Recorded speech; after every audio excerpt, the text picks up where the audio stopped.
Tata.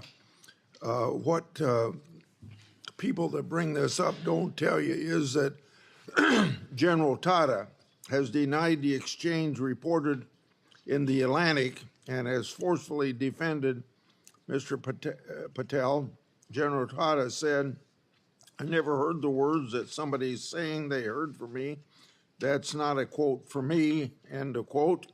General Tata wrote to the committee and said it was, quote, "irresponsible," end quote, to say Mr. Patel jeopardized the mission. He said, quote, "Kash played a critical role in that and many other successes during his tenure precisely because he cares so deeply about America, its national domestic security, and her citizens." So by unanimous consent, I will put this letter in the record. Any disagreement? I hear none. Senator Schmidt. Thank you, Mr. Chairman. It's good to see you, Mr. Patel. It's great to have your family here. I know they must be very proud. I have to tell you, I saw up close and personal how politically weaponized the FBI had become.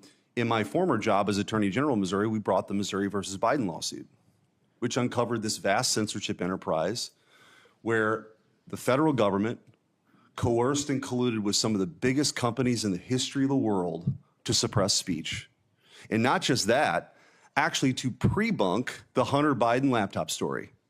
The FBI had the laptop in November of 2019.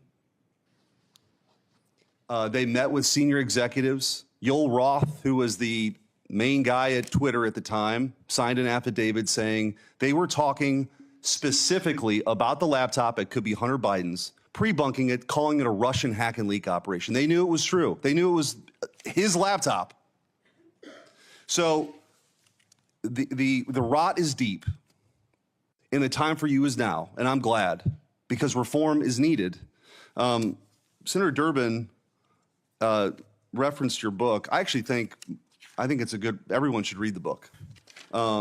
Because I want to ask you about some quotes that are in the book, because a lot's been made of it. Usually just some of the endnotes, but the content of the book. Did you say in the book, American justice must never be selective. If the law is applied unevenly, democracy crumbles. Did you say that? I did, Senator. When agencies like the FBI and the CIA prioritize politics over truth, the nation suffers. Did you say that? I sure did, Senator. Accountability isn't optional. Those who violate the public trust must face real consequences, regardless of their rank or title. Did you say that? I did, Senator. Okay. There's a lot more in there. I know that Senator Tillis has got the game of bingo. I'd like to play another game. Would you rather? Let's have at it, sir. Would you rather the FBI prosecute and persecute parents who voice legitimate concerns at school board meetings, or should it investigate domestic terrorists who commit school shootings and threaten the lives of American children? Absolutely investigate and prioritize the safety of our children and any actual and real domestic terrorists, as I've prosecuted in my past in the Obama Justice Department. Would you rather the FBI be weaponized by investigating presidential candidates, political opponents, spying on and wiretapping candidates' advisors, or should the FBI get back to its core mission and get politics out of the FBI? There should be no politics in the FBI, and having been a victim of the weaponization of law enforcement against me, I know what that feels like, and if I'm confirmed, I will make sure no American feels that sleight of hand ever again. Would you rather the FBI target traditional Catholics as extremists, or should the FBI focus on investigating actual threats posed to the American people by cartels pumping fentanyl into our communities through the southern border? 100,000 deaths due to fentanyl and drug overdoses in 1 year. I'd rather the FBI focus on that and save our children. Would you rather the FBI ignore when thugs threaten to harm and plot against Supreme Court justices, or should the FBI actually investigate that and get to the bottom of it? I'm so glad you brought that up, Senator. This body passed a law to protect our justices of the peace, including the Supreme Court, and every single justice of the peace deserves that enforcement of that law so they can do their duty. Would you rather the FBI pressure social media companies into censoring conservative viewpoints, or Should it focus on what the FBI should get back to, which is investigating interstate crimes that threaten the well-being of Americans? No censorship. Let's focus on investigating interstate crimes.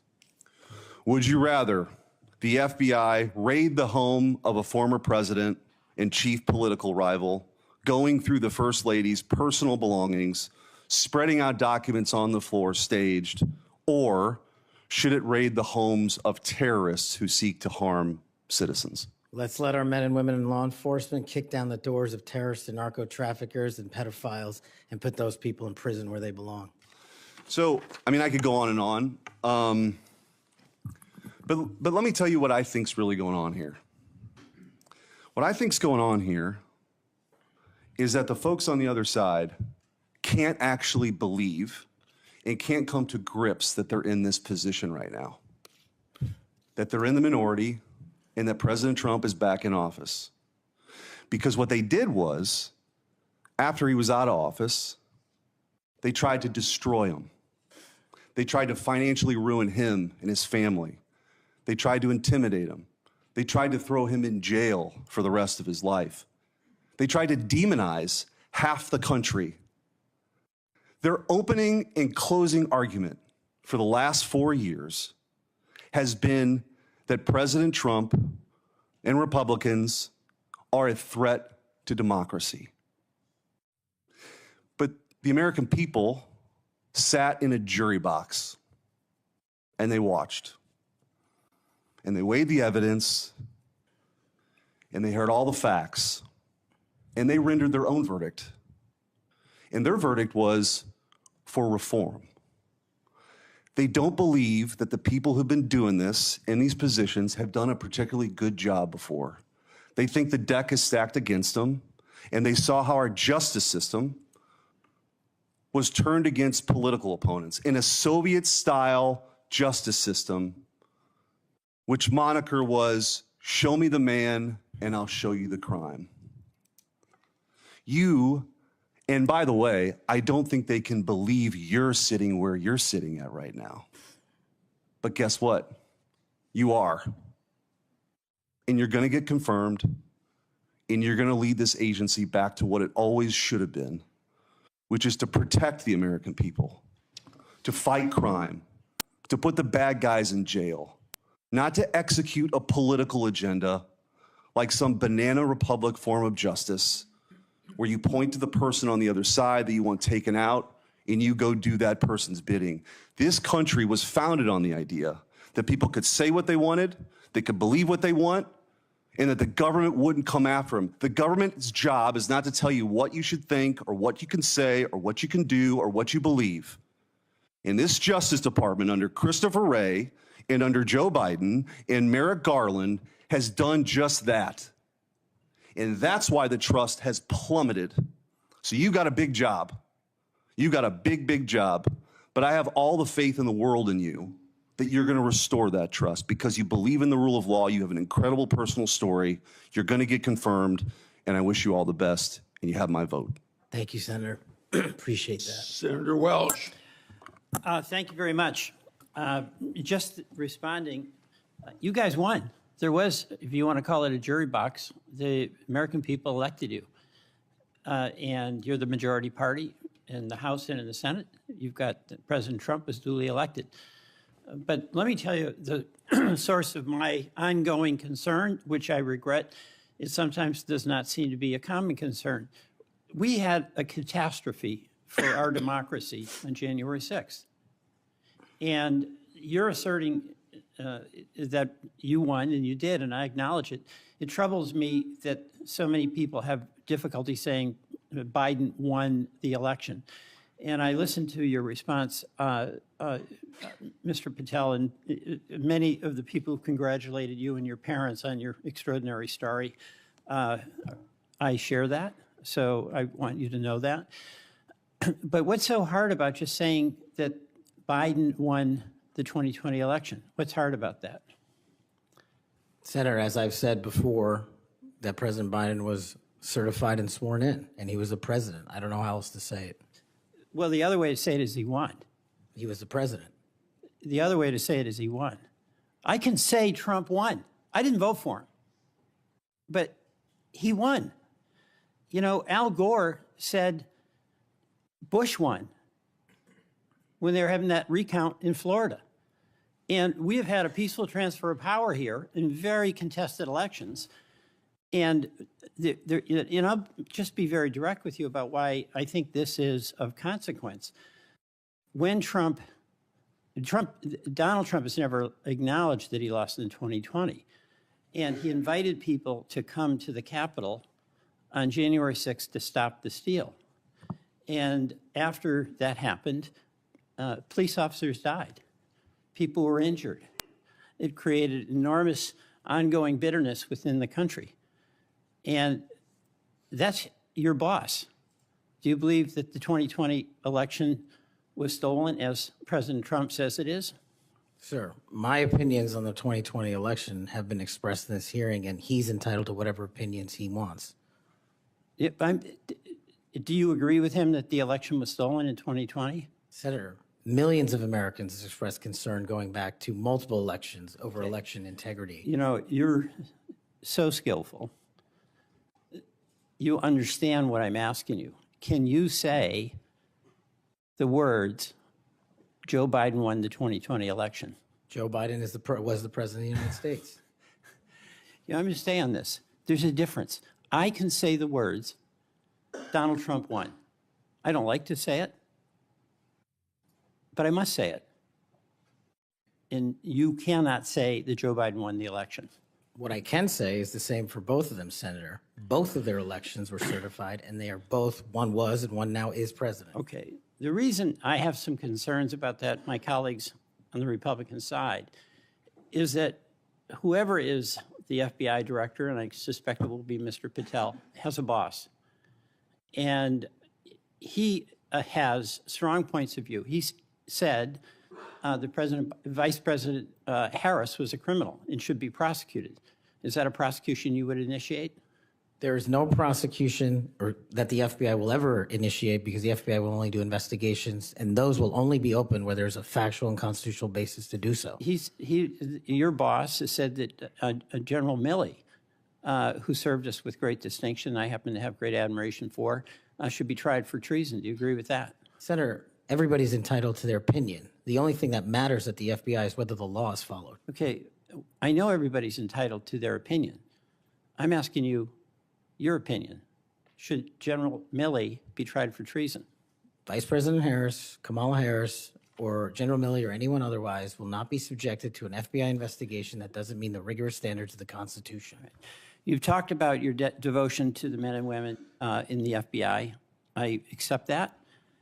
But as you know, President Trump used the power of the pardon to let people who are cop beaters out of jail, right? He also let a drug dealer out of jail.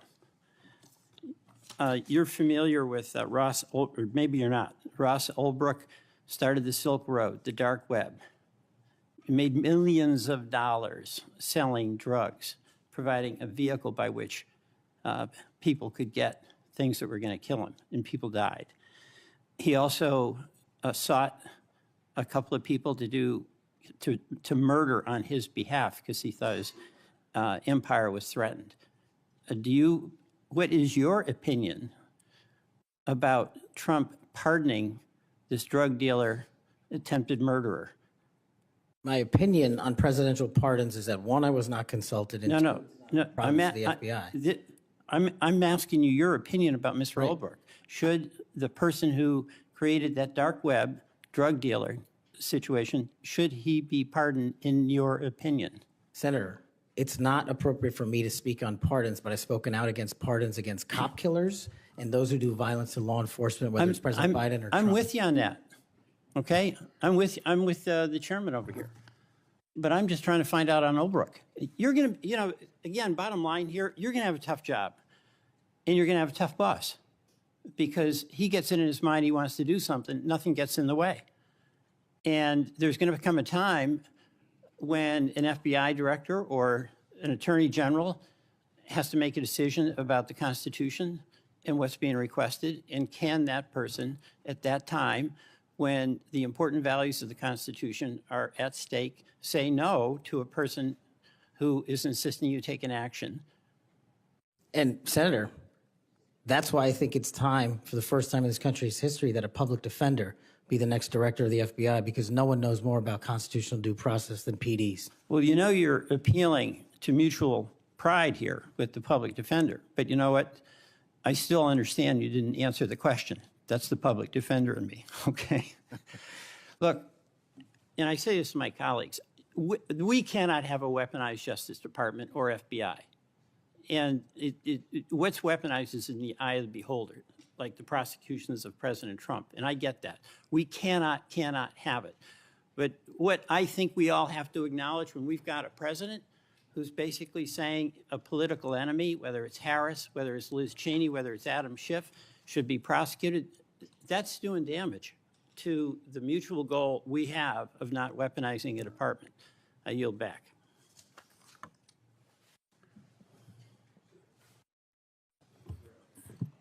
Thank you, Mr. Chairman. I appreciate it. Mr. Patel, thank you so much for being here. To your family, I know that this has to be such an incredible moment. Congratulations, and thank you for time to be a part of this with all of us. Look, I have been diligently listening over the last few hours, and what I have heard you say is this, that your duty is to protect American citizens, that you will work to uphold the Constitution. I have heard you say you're going to get back to making sure you focus on violent crime. You said, I want children to have parks to play in, not needles to walk on.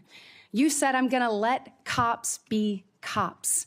You said, we've got to get back to having full transparency.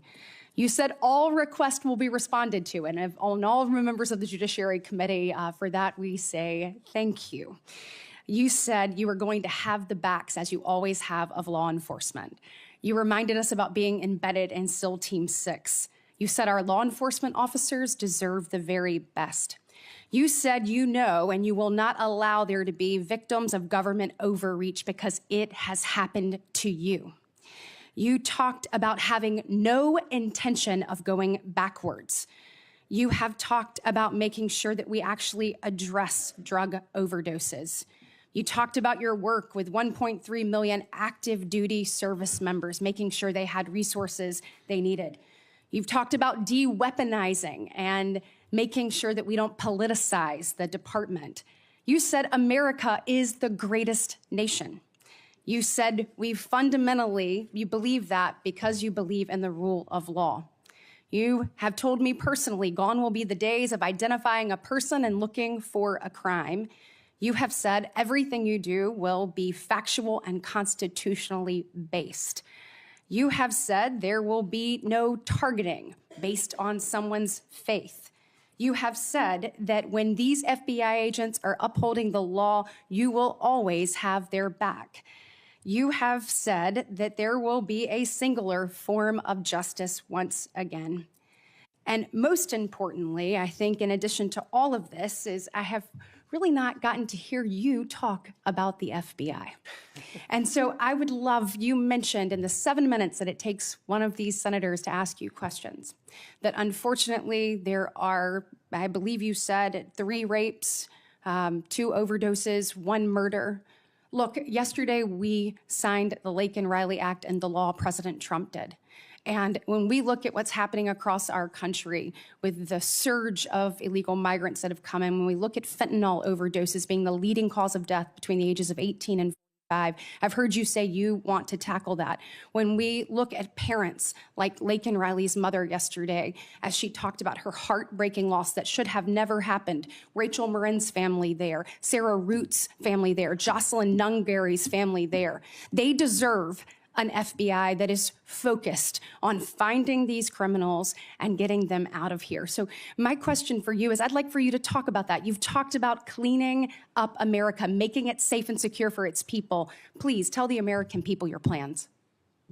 Thank you, Senator. I really appreciate it. And the 2 themes that, if I'm confirmed, that I have for the FBI are really just going back to keeping it simple. 1, let good cops be cops. 100,000 drug overdoses, 100,000 rapes, 17,000 homicides. That's only with 70% of the precincts reporting in. That is violent crime exploding out of control. We've got 38,000 employees at the FBI, and as I alluded to earlier, a third of them, almost a third of them, work in and around the Washington, D.C. area. Well, those crimes are committed out in the rest of America. And I'm going to let good cops be cops and put handcuffs on the bad guys and put child molesters in prison and put murderers in prison and make sure CCP fentanyl doesn't kill another one of your constituents. That's track one. Track two, to restore the trust in the FBI. That has degraded, not by my opinion, by the Gallup poll, that only 40% of Americans have trust and faith in the FBI. It is a cataclysmic failure in leadership to get to that point that did not happen over time. And so what the FBI must do while tackling violent crime and protecting Americans' national security and our sovereignty is work with Congress, Republicans and Democrats, to expose any government corruption, provide government accountability through transparency, and get you all the documents that you are the custodians of. The FBI reports to Congress. If I am confirmed as FBI director, I will report to Congress. And I will just save you with this one caveat here about my personal experiences with the FBI. The men and women of the FBI do the most courageous work on God's green earth. I was fortunate enough to utilize FISA 702 national security measures to prevent a shopping mall from blowing up in Houston and the state capitol from being attacked in California. Courageous men and women do that work every day, and these are cases you never hear about. Instead, the only things you hear about are the baseless conspiracy theories and attacks levied at me. Well, here's something for America. You can say whatever you want about me. If I'm confirmed, bring it on. But you will not denigrate the men and women of the FBI that saved this country. Amen. Thank you, thank you, thank you. And speaking of, I want to talk to you a little bit about how you're going to make sure that those men and women have the opportunity to get out and about throughout the country. And so when we look at that, obviously Huntsville, Alabama, to me is a Redstone. That's exactly right. Redstone Arsenal is a beacon of what we should look at, putting our men and women out amongst the very people that they serve. And so in my next few minutes, I certainly want to talk to you about that. I'll save it for the next three. But just finishing up on what's happening at our border. We saw under this previous administration that there were about, I think, 1.7 million special interest aliens that came across our border. I think the House Judiciary Committee put it out. That's obviously from the 26 countries that DHS determines have the greatest threat here in our homeland. When you're looking at how do you tackle that? So, they're in the interior. Additionally, the people on the terrorist watch list, the hundreds of people that have been released into our country. How do you man your men and women to go and find those individuals and make sure that our country is safe? This is going to require a collection of law enforcement, what we call 1811 agents across the various agencies. Specifically, HSI and Secretary Noem are going to be prioritized with tasking and going after illegals to follow the law and the orders issued by the White House. But also at the same time, the FBI possesses an enormous amount of resources to go into our jails and find those already imprisoned and with pending deportation orders, with pending violations of their parole status. So if I'm confirmed, the full resources of the FBI, where appropriate, will be committed to that cause, but I believe primacy rests with other agencies. Excellent. Thank you so much. Senator Schiff. Mr. Patel, early in this hearing, Senator Durbin asked you about the January 6th choir of inmates whose song you promoted, and here's what you said. I did not have anything to do with the recording. I did not have anything to do with the recording. Do you stand by that testimony, Mr. Patel? Senator, what I said was I didn't do the recording. You said you didn't have anything to do with the recording, which is interesting because here's what you told Steve Bannon on his podcast. So what we thought would be cool is if we captured that audio and then, of course, had the greatest president, President Donald J. Trump, recite the Pledge of Allegiance, then we went to a studio and recorded it, mastered it, digitized it, and put it out as a song now releasing exclusively on the War Room. We. If you had nothing to do with it, Mr. Patel, why did you tell Steve Bannon and all his listeners that you did? That's why it says we, as you highlighted. Yeah, and you're part of the we, right? When you say we, that includes you, doesn't it, Mr. Patel? Not in every instance. Well, that's new. So when you said we, you didn't really mean you. Is that your testimony? Not unless you have a new definition for the word we. Oh, okay. I always thought we included the person who pronounced the word. but maybe not. Well, you also said this, Mr. Patel. We were able to capture the recording thanks to their courageous singing, and we were able to take it to a studio. So let me ask you, Mr. Patel, after saying we took it to a studio, did you take it to a studio? Me personally, no. After you said that we digitized and recorded it and all that, did you take it to a studio and digitize and record it? Me personally, no. Okay, so you were lying to Steve Bannon and his audience. Is that what you're saying? No, I was using the proverbial we appropriately, as you've The identified. royal we. Oh, I see. And so you certainly promoted the hell out of it, though, didn't you? I don't know what that means, but I promoted the heck out of raising money for families in need. With promotions on social media and saying you were going to get this to #1 on the billboards, right, Mr. Patel? I think it did. Yes, it did. Yes, it did. Isn't that great? People who violently attack police have a #1 song thanks to you, Mr. Patel. That's something to be really proud of. Now, you've claimed, Mr. Patel, you didn't know about any of these people in the choir. Is that right? I did not know about the violent offenders, and I did not participate in any of the violence in and around January 6th. Tell me, Mr. Patel, what due diligence did you do to find out who was in the choir before you promoted their beautiful music? These people who assaulted law enforcement.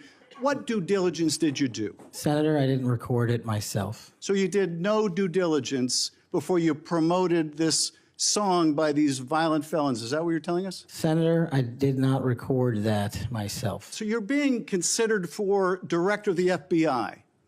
And here you did no diligence to find out whether people you were associating with now the President of the United States in song were convicted of attacking police officers. Is that who we want running the FBI? I want you to turn around. There are Capitol Police officers behind you. They're guarding us. Take a look at them right now. Turn around. I'm looking at you. You're talking to me. No, look at them. I want you to look at them if you can, if you have the courage to look them in the eye, Mr. Patel, and tell them you're proud of what you did. Tell them you're proud that you raised money off of people that assaulted their colleagues, that pepper sprayed them, that beat them with poles. Tell them you're proud of what you did, Mr. Patel. They're right there. They're guarding you today. Tell them how proud you are. That's an abject lie, and you know it. I've never, ever accepted violence against law enforcement. I've worked with these men and women, as you know, you my entire glorified life, it in song, and I did not make a single dime out of in it. song. Well, let me. How about you ask them if I have their backs, and let's see about that answer. Let me ask you this, Mr. Patel. Let me ask you this. If an FBI director promoted a song of people who sprayed pepper spray in the face of an FBI agent, would you say they were fit to be director? Mr. Schiff? Yes or no? Would they be fit to be director? I am fit to be the director of the FBI. If you were the FBI director and you promoted a song with someone who beat an FBI agent with a pole, would you say you were fit to be FBI director? Mr. Schiff, I am fit to be FBI director based on my 16 years in government service. And yet you did all these things, Mr. Patel. You can say, oh, I support law enforcement. I decry violence against law enforcement. You can say all that. It's what you did, Mr. Patel, that matters. It's what you did that matters. Well, let me ask you about something else that you did, Mr. Patel. Did you claim that Donald Trump declassified all the documents at Mar-a-Lago? Did you claim that? In what proceeding? To the public, ever. Did you tell anyone that Donald Trump declassified all the documents at Mar-a-Lago? From publicly available information, President Trump issued a declassification order on a variety of materials. No, I'm just asking you, did you tell the public, did you tell anyone, did you make the claim that Donald Trump had declassified those hundreds of classified documents that were Mar-a-Lago? Did you make that claim publicly? From my best of my recollection, I said President Trump issued a declassification order to a large number of documents. Yeah, and were you present when he declassified all the Mar-a-Lago documents?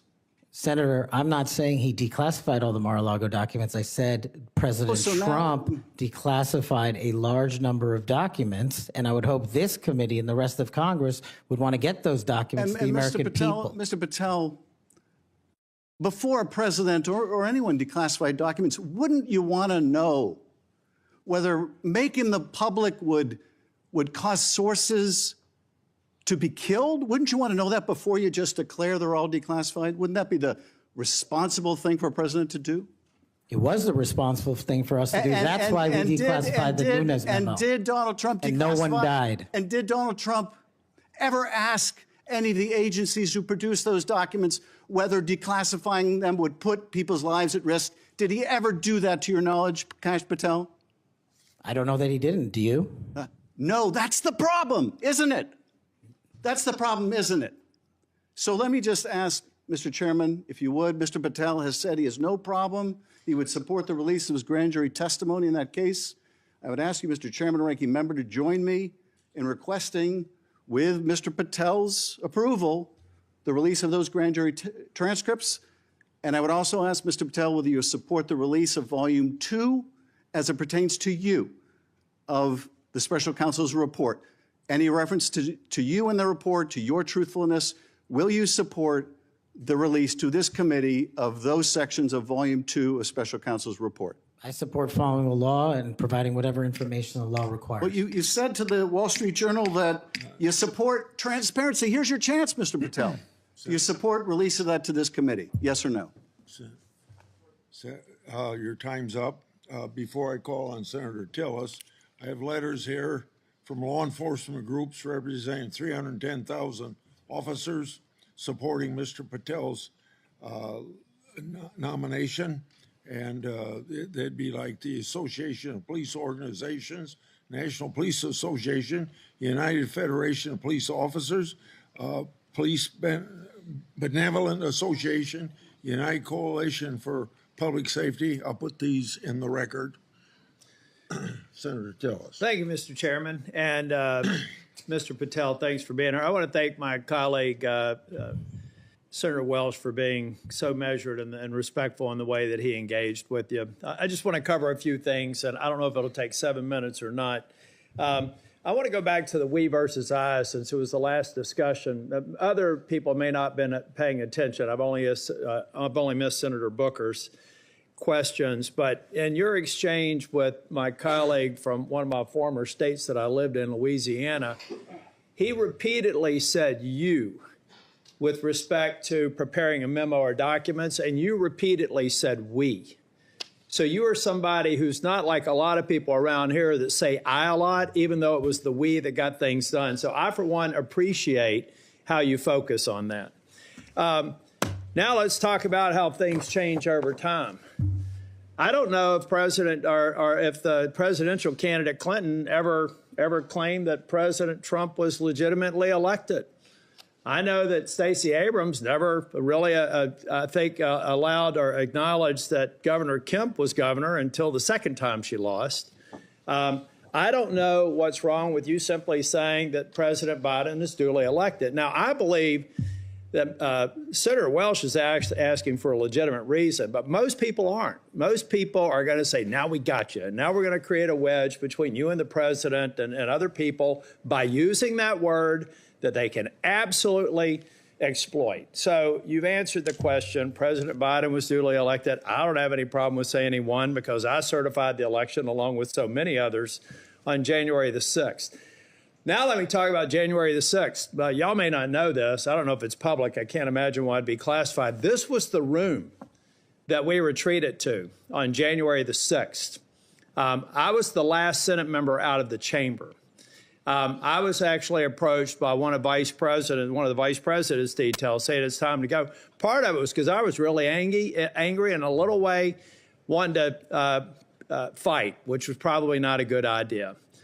But what I saw, and what I saw for these people, and it's unfair to tell you to get up, order you to physically get up and turn around. It's a great tactic used frequently here in the committee, but you were right to engage the senator respectfully in a line of questioning. I looked at all the ones who were in the chamber on January the 6th, and they were heroes. I looked at the ones after I transcended down the stairs and went into the trains connecting the Capitol. Those heroes were bloody. They were bruised, and they were still holding the line, and we saw and heard people 50 yards away.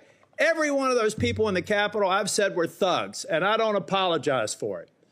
They were either caught up in the moment and didn't do damage to a police officer, or they harmed a police officer, and I disagree absolutely and said it on the Senate floor with the pardons of people who did harm to the president. And I've had conversations with you that suggest that if you had been consulted on that, we'd have probably had a little bit different structure for the pardons, folks. This man understands what happens when the leadership of a law enforcement agency fails to protect their own.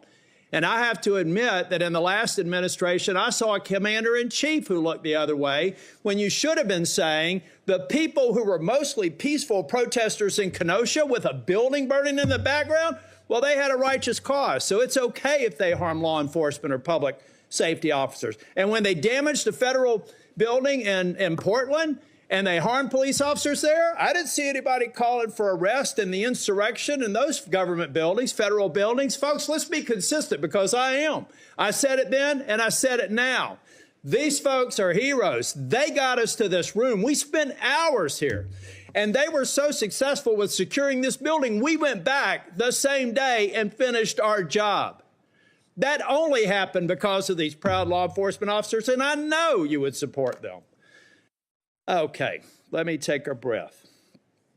You answered the question on Section 702, but I have to refer to my friend Alex Padilla. We co-chair the Mental Health Caucus together. I love working with him. One of the problems around here with people who pretend like they're bipartisan, but they never do it when it's hard, is that they also make it more difficult for other people. When Section 702 was reauthorized in April of 2024, we had 4 or 5 of our members agree to walk the plank to make sure that and I didn't, by the way, because I wanted the reforms done. But I have to say, I'm glad that they did, because I just had a colleague say they were guilty of bending a knee. What they were guilty of is protecting this nation. Now, were they happy that the reforms weren't done? No. I've heard John Cornyn say things. Mike Lee's got a lot of, Senator Lee, Senator Cornyn. They've got a lot of great ideas, and we should reform it. But that's what's wrong with this place, folks. We just had somebody here try and do an offhanded hit on people that, on a bipartisan basis, reauthorize something that's critically important for keeping this nation safe. So I guess the inference is, next time, don't do that. Be partisan. Go dark. Endanger the U.S. So come on, guys, let's be real here. If anything, I hope I've been consistent on, let's just be balanced. You know, really, we've had colleagues on the other side of the aisle call President Trump an illegitimate president.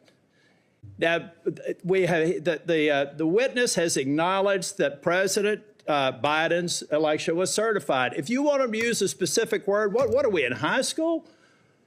I mean, come on. So I do have to tell you, though, Kash, I've hit bingo a couple of times. And I have a feeling by the time we get to the 3rd round, we will again. Hope you put a lot of money on it, Senator. You know what? You know what I put a lot of, I won't call it money, but capital on? It's the due diligence I've done on you and the extraordinary job you're doing in this committee.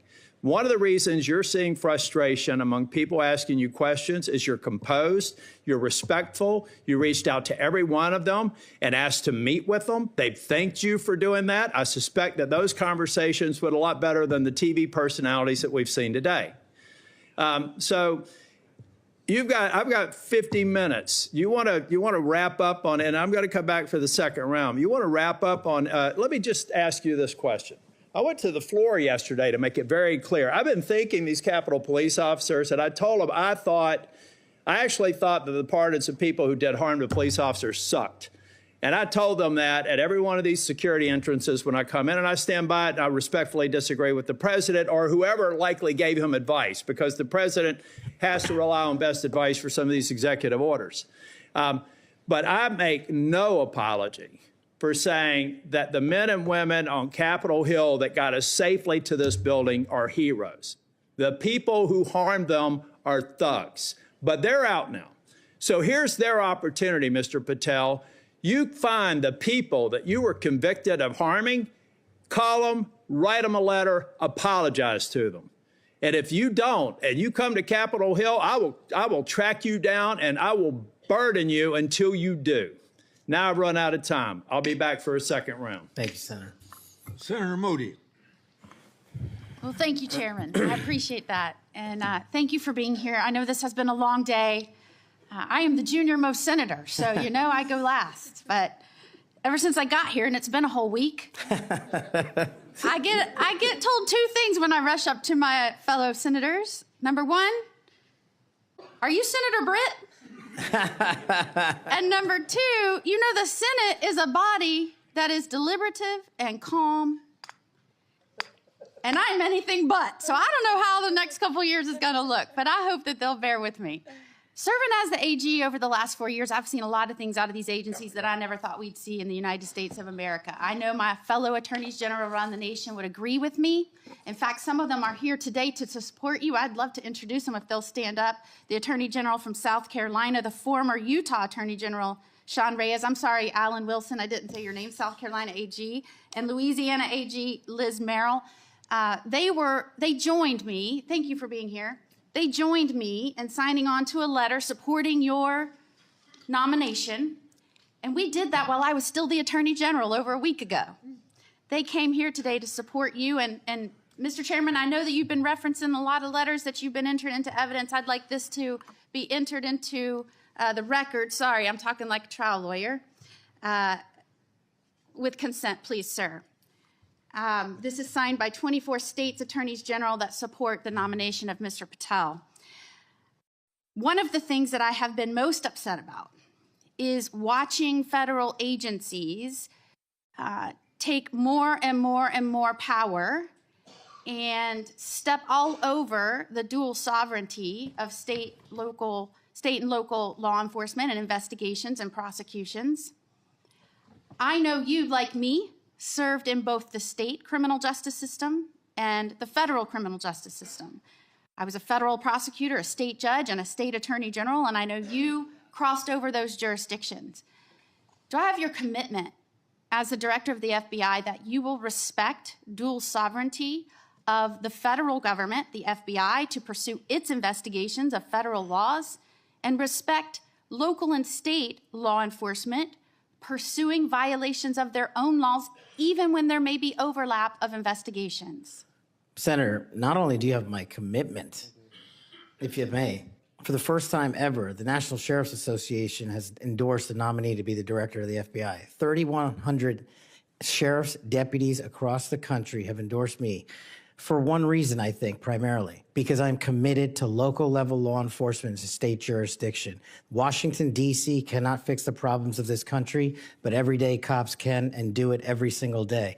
And so if I'm confirmed as FBI director, we're going to work with local law enforcement because they're going to tell us what they need, and we're going to give them everything we can. But we are not going to trample on local law enforcement because they're the ones keeping our communities safe just as much as anyone here. The citizens of Florida will be happy to hear that, as well as Americans. As you know, after the second assassination attempt, which took place in the state of Florida against a Florida resident, now President Donald Trump, many people were surprised that that could happen in just over 2 months.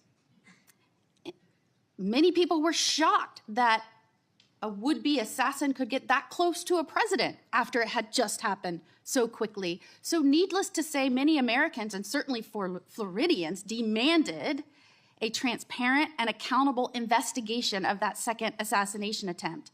I was tasked, along with law enforcement in Florida, to pursue that investigation.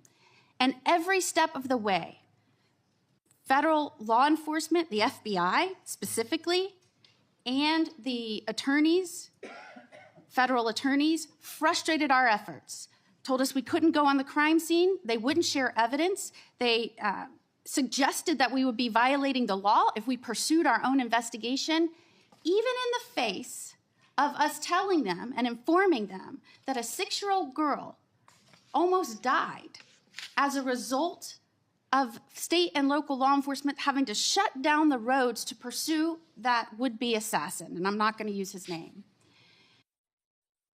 In an unprecedented action, because of these frustrated efforts, I, as the Attorney General of Florida, had to sue the DOJ and Merrick Garland because they refused and obstructed our ability to prosecute and investigate our own laws against one of our own citizens, even in the face of such distrust.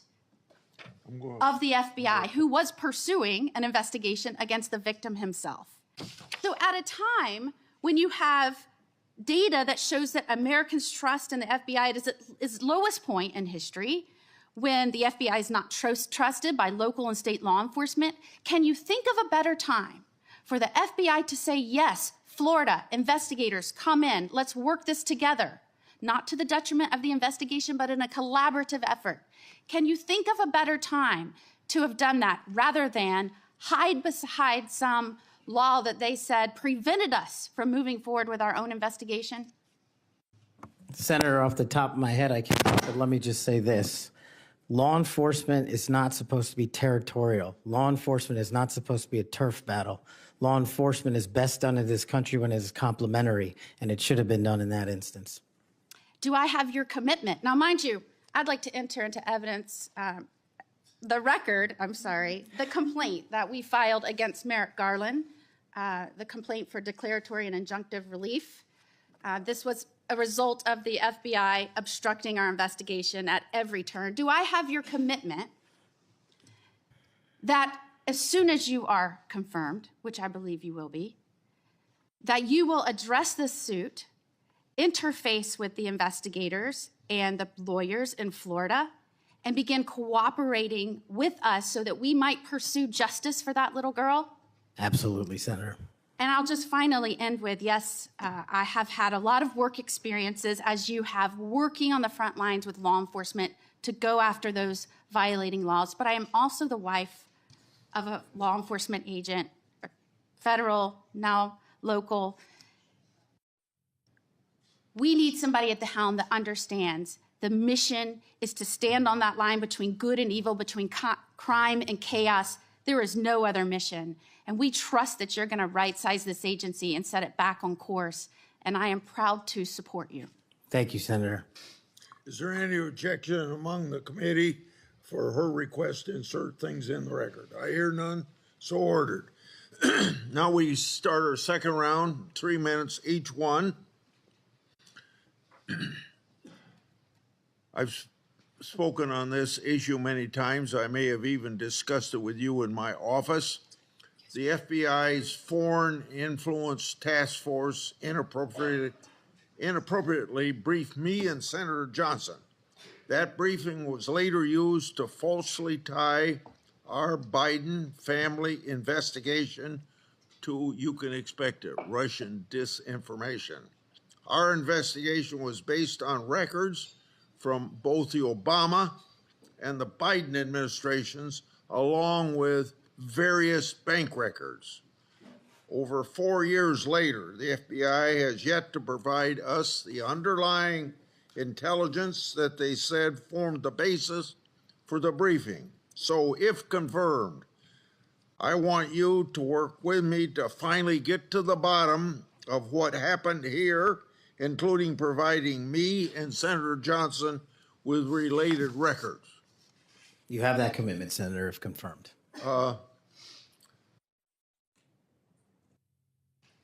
Defund the police movement and other anti-law enforcement rhetoric has reduced morale among law enforcement, and maybe some of that's carried over to the FBI. I don't know. But what will you do at the FBI to help improve morale and increase retention of the brave men and women serving at the FBI or in law enforcement generally?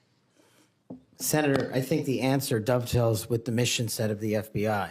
In order to increase recruitment, in order to maintain the force capacity at the Federal Bureau of Investigation, we need to incentivize police officers and good cops to be cops, to let them get out there and do the mission that they signed up to do, which is protect our community against gang violence, against rapists, against thugs, against murderers, and against terrorists. And I will prioritize, if confirmed, every resource that we have to make sure the 1811s in the field and the FBI staff are dedicated to that mission set alone. And if we achieve that with the work of congressional transparency, then I believe the retention rates and the enrollment rates at the FBI will skyrocket. You spent 10 years in public defending. What's the biggest lesson you took away from that experience? The awesome powers of the United States government when bearing down against an individual charged with some very serious crimes. some heinous crimes. And the biggest lesson is twofold. One, that the defense has a right, every defendant has a right to constitutional due process, and not a piece of it, but all of it, 100% every single day. And on the other side, there needs to be a measured action that follows constitutional due process and doesn't violate the civil liberties of those that we are seeking to hold against violations of law. And that balance is one of the most important lessons I learned as both a public defender and a national security prosecutor at the Department of Justice. 80 years ago, Attorney General Robert Jackson said something like, being a prosecutor is the most powerful office in the country because he's got the power to ruin people if you want to ruin people. You've probably been up against some of that. I have. Yeah. You've mentioned, my time's up, I guess. Oh, yeah. Okay, it's your turn. You finish your question. Well, you brought up public trust at 41%. So in a general way, without going for an hour, tell me what you're going to do to increase the public trust of the FBI. Simple. Make sure we don't have 100,000 rapes in this country next year. Make sure we don't have 100,000 drug overdoses from Chinese fentanyl and Mexican heroin. And make sure we don't have 17,000 homicides. Those numbers need to be cut in half immediately. And the public will regain trust in the FBI and law enforcement once we achieve that mission. Senator Durbin. Mr. Patel, I have 3 or 4 things, and I'll try to get through them quickly. First is this. When it comes to the issue of violence in politics, I personally believe it has no place in politics. Whether it's violence against Donald Trump at the Butler County Fairgrounds or violence against Nancy Pelosi's husband in her home, period. And those people who, Proud Boys, whatever the heck they call themselves, have no place in this country as far as I'm concerned if they espouse violence in any form. Do you agree? Yes, Senator. Let the record show we actually agreed on something. Number 2, the reason why we keep asking, which may sound a little silly to the audience here, why are we so concerned about this choir singing a song? What's that got to do with anything? The question is, who are you going to care about? Who are you going to help? Are you going to help those victims of January 6th, the policemen and their families? Or are you going to help people who were arrested for assaulting them? I think the J6 choir looks like a tribute to them, characterizing them as political prisoners and unlucky and just patriotic people who may have gotten out of hand. Do you see the difference? Excuse me, Senator, I can appreciate the difference, but I think my track record shows which side I fall on. Well, that's why we keep asking you. What do you do with the money that you get from this music, and who do you give it to? And you've really kind of ducked and dodged and said, I'm not aware of this. I had nothing to do with it.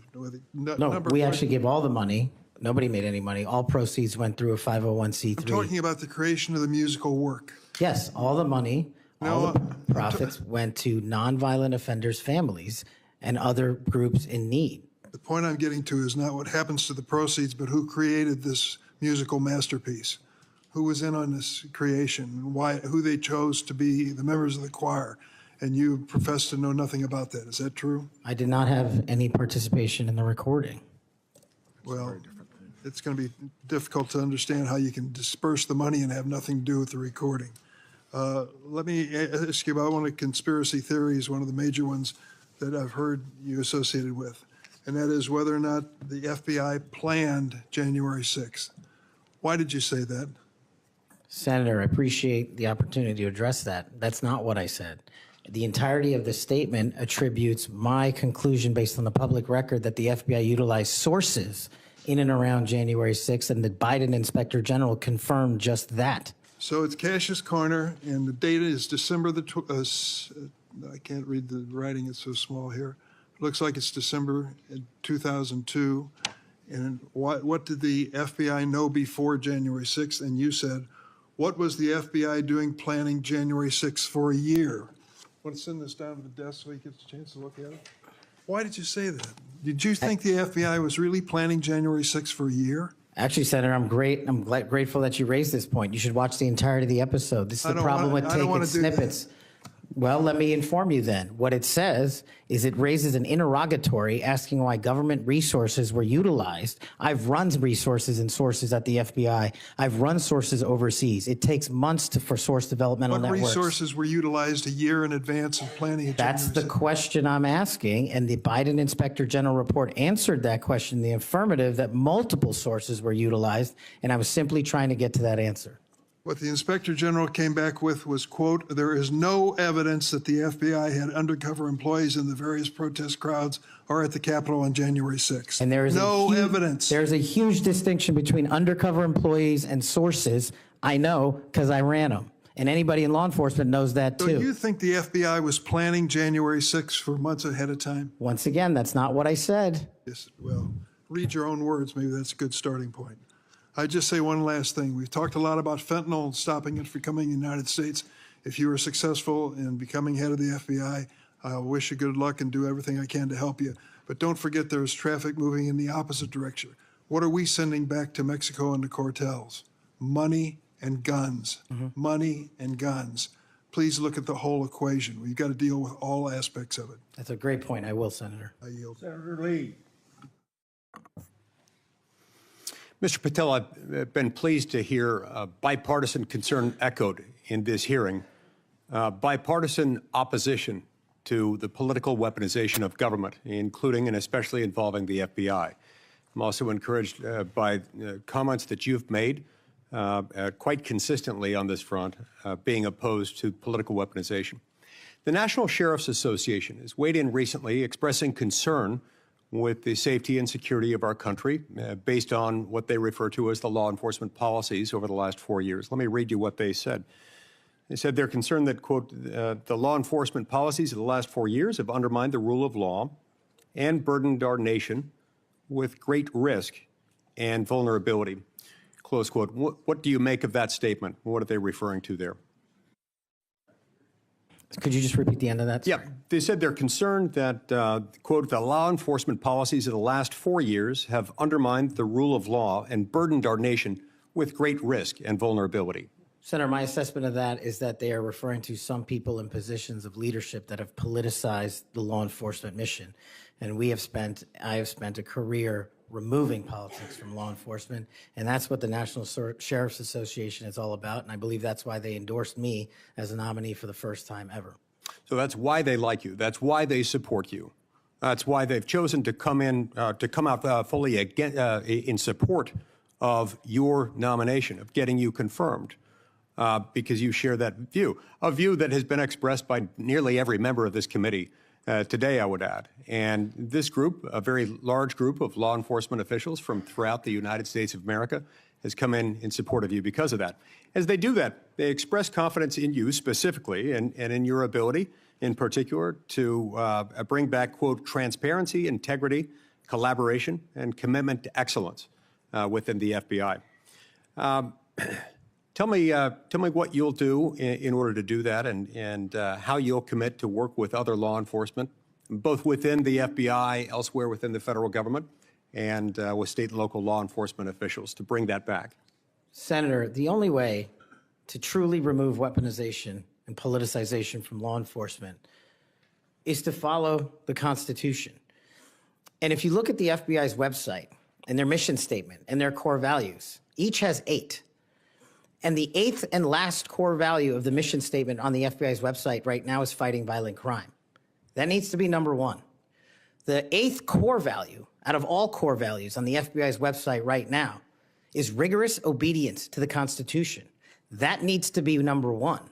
Reorienting these policies with an effective leadership in place to follow the law will allow us to achieve a singular standard of constitutional law enforcement. And that is the only way you remove the weaponization from politics and, from law enforcement. And that's what the sheriffs are talking about, and that's what cops are talking about. If men and women were angels, we wouldn't need government. If we had angels to govern us, we wouldn't need a constitution. We're not angels. We don't have access to them. So we got to follow the rules. And that's your top job. I appreciate your support for the Constitution. Senator Whitehouse. Mr. Patel, you supposedly know something about grand juries. I just went to the DOJ website to get language. I'm quoting it. Federal Rule of Criminal Procedure 6E prohibits most persons present during the proceedings from disclosing what transpired inside the grand jury room. However, the proscription does not apply to witnesses. Do you now, as a grand jury witness, authorize this committee access to a transcript of your own testimony? Senator, I authorize this committee to get whatever is appropriate and lawful, as I've said before. Specifically including the transcript of your grand jury testimony, which you have the authority to authorize us to obtain. Well, I don't know if I singularly have that authority. I don't think that's how grand jury testimony works. The You Department do. of Justice. You do, because you are the witness who can do that. There's also a court order on that case, sir. Separately, you can get grand jury testimony by court order. The witnesses can always reveal their grand jury testimony. Do you authorize us to get access to your testimony? I authorize this committee to lawfully obtain any records that they are appropriately allowed to get. And we are only, you're speaking in circles now, because we're only lawfully authorized to get that with your permission as the witness. Do you give us that permission? Senator, I'm not an expert on this constitutional standard, and so I can't commit to something It's not that expert. I don't know. It's like super simple. Grand jury rule 6E doesn't apply to witnesses. This is not hard. You are a witness. That is a simple fact. I'm just you can relying on my authorize us time to see it. as a prosecutor, where grand jury witnesses were not allowed to share what they were testifying to. And when I was commissioned Grand before jury the judge, witnesses are allowed to speak about what they were told Wow. about what they said in the grand jury, unless they're under a specific court order. Are you under a specific court order not to reveal your testimony in the grand jury? Senator, I can't go here right into now? I can't go into court orders granted by the D.C. District Chief Judge. If they apply to you, of course you can. You want me to violate a court order? You're saying that there's a secret court order in which you can't tell whether you're subject to a court order or not? I'm telling you that if you find the applicable court order and it permits this request, I don't need a court order if you give authorization. I'm not the one that has the authority to do that. Yes, you are, as a witness. You're just wrong on that. Second, the FBI has records related to the criminal investigations of Donald Trump.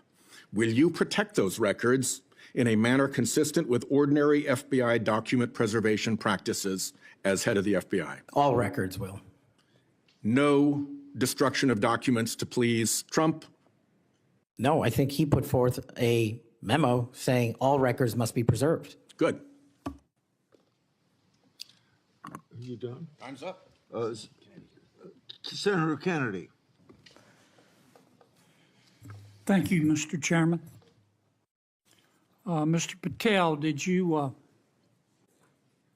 listen to what my colleague, Senator Welsh, had to say about politicizing the FBI and the Department of Justice? I did, sir. I did too. I always listen when Senator Welch speaks. And he's right. But here's where we find ourselves today, and you can put an end to this. For better or worse, either in reality or perception, in modern times, the FBI has been politicized. Or at least there's an appearance. It started with Mr. James Comey. He publicly investigated the political nominee of both major parties. Guinness Book of World Records. He publicly investigated both Donald Trump and Hillary Clinton. Held a press conference. Hurt that agency more than I will ever know. I wouldn't put Mr. Comey in charge of a ham sandwich. And so did Peter Strzok. And so did Lisa Page. And so did Michael Sussman. And the person who gave him, a Hillary Clinton lawyer, a pass to roam around the Department of Justice and the FBI at will. And so did the prosecutors who tried to slip by a 2 misdemeanor plea deal for the president's son. And it hurts me to say this, but so did Attorney General Garland. For the first time in the history of ever, the Attorney General Garland chose to prosecute a former president of the United States. And this part is really special. He did it after the former president of the United States announced that he would be a candidate against his, Attorney General Garland's, boss. Forget the merits. We can argue those all day long. You understand the perception? It's got to end now. The seal has been broken. We've got to stop it now. Don't go over there and burn down that agency. You go over there and lift it up. Clean it out, but lift it up in accordance with due process and the rule of law. Because Senator Welch is right. This has got to end now. Senator Coons. Thank you, Chairman Grassley. Mr. Patel, our agencies, in particular the FBI and DOJ, critically rely on inspectors general and general counsels for advice. As Chair Grassley and many of us have long recognized, federal agencies rely on the independent oversight of inspectors general, and agencies depend on the legal advice of offices of general counsel. And as you've testified today, it's your intention to lead the FBI within the boundaries of law and the Constitution. Last week, President Trump fired more than a dozen inspectors general and provided no notice to Congress. We passed a law in 2022 requiring the president to provide Congress with a substantive rationale, including detailed and case-specific reasons, 30 days before the removal of any IG. How many days has President Trump been in office? Sorry, Senator, approximately 10. 10. Is it possible to give 30 days notice in 10 days? I'm not great at math, but it doesn't sound like it. It doesn't. You're an attorney. Did Trump facially violate this law in terms of the timing of the firing of the inspectors general? Senator, I'm not going to entertain a hypothetical on legal violations, but I will look into all possible legal violations referred. I'll simply say that for those of us concerned about the quality and the duration of service of inspectors general, this was troubling. And frankly, I think it is a facial violation of a law passed by Congress. In September 2023, on the Great America Show, a podcast, you said, and I believe I'm quoting accurately, all these general counsel's offices throughout every agency and department need to be slashed in half because these lawyers just come in there and they come in there to slow down and paralyze the movement of the America First agenda. Mr. Patel, does that comment suggest that if confirmed, it would be your intention to fire the career civil servants, the lawyers in the FBI's general counsel office? No. Could you give us any reassurance that it would be your intention to listen to the advice and counsel of the Inspector General of the department and the general counsel of the agency? With addressing those in order, Senator, with IGs, as you know, I believe, and I've shown throughout this proceeding that IGs have provided invaluable service in Republican and Democratic administrations. And I think they're critical, and we must have competent IGs going forward. Similarly, with general counsel's offices who are stocked with career employees, those employees must continue their work so long as no employee politicizes the work and mission of the FBI. Thank you. My core concern about these firings of the IGs, about the independence of the agency, have not been fully satisfied. I appreciate your answers here today, but I remain concerned by your previous statements and your answers here today. Thank you, Mr. Chairman. Before I recognize Cruz, Senator has some unanimous consent request. Mr. Chairman, I have two letters here. I'd ask unanimous consent they be entered into the record. One is from William Webster, FBI Director under Presidents Carter and Reagan, and CIA Director under Reagan and Bush. He's in the audience. And another from 23 Republican former law enforcement officials. These are letters in opposition to the nomination. Without objection, so ordered. Senator Cruz. Thank you, Mr. Chairman. Mr. Patel, in the first round of questioning, you and I talked about the politicization and weaponization of the FBI and the Department of Justice.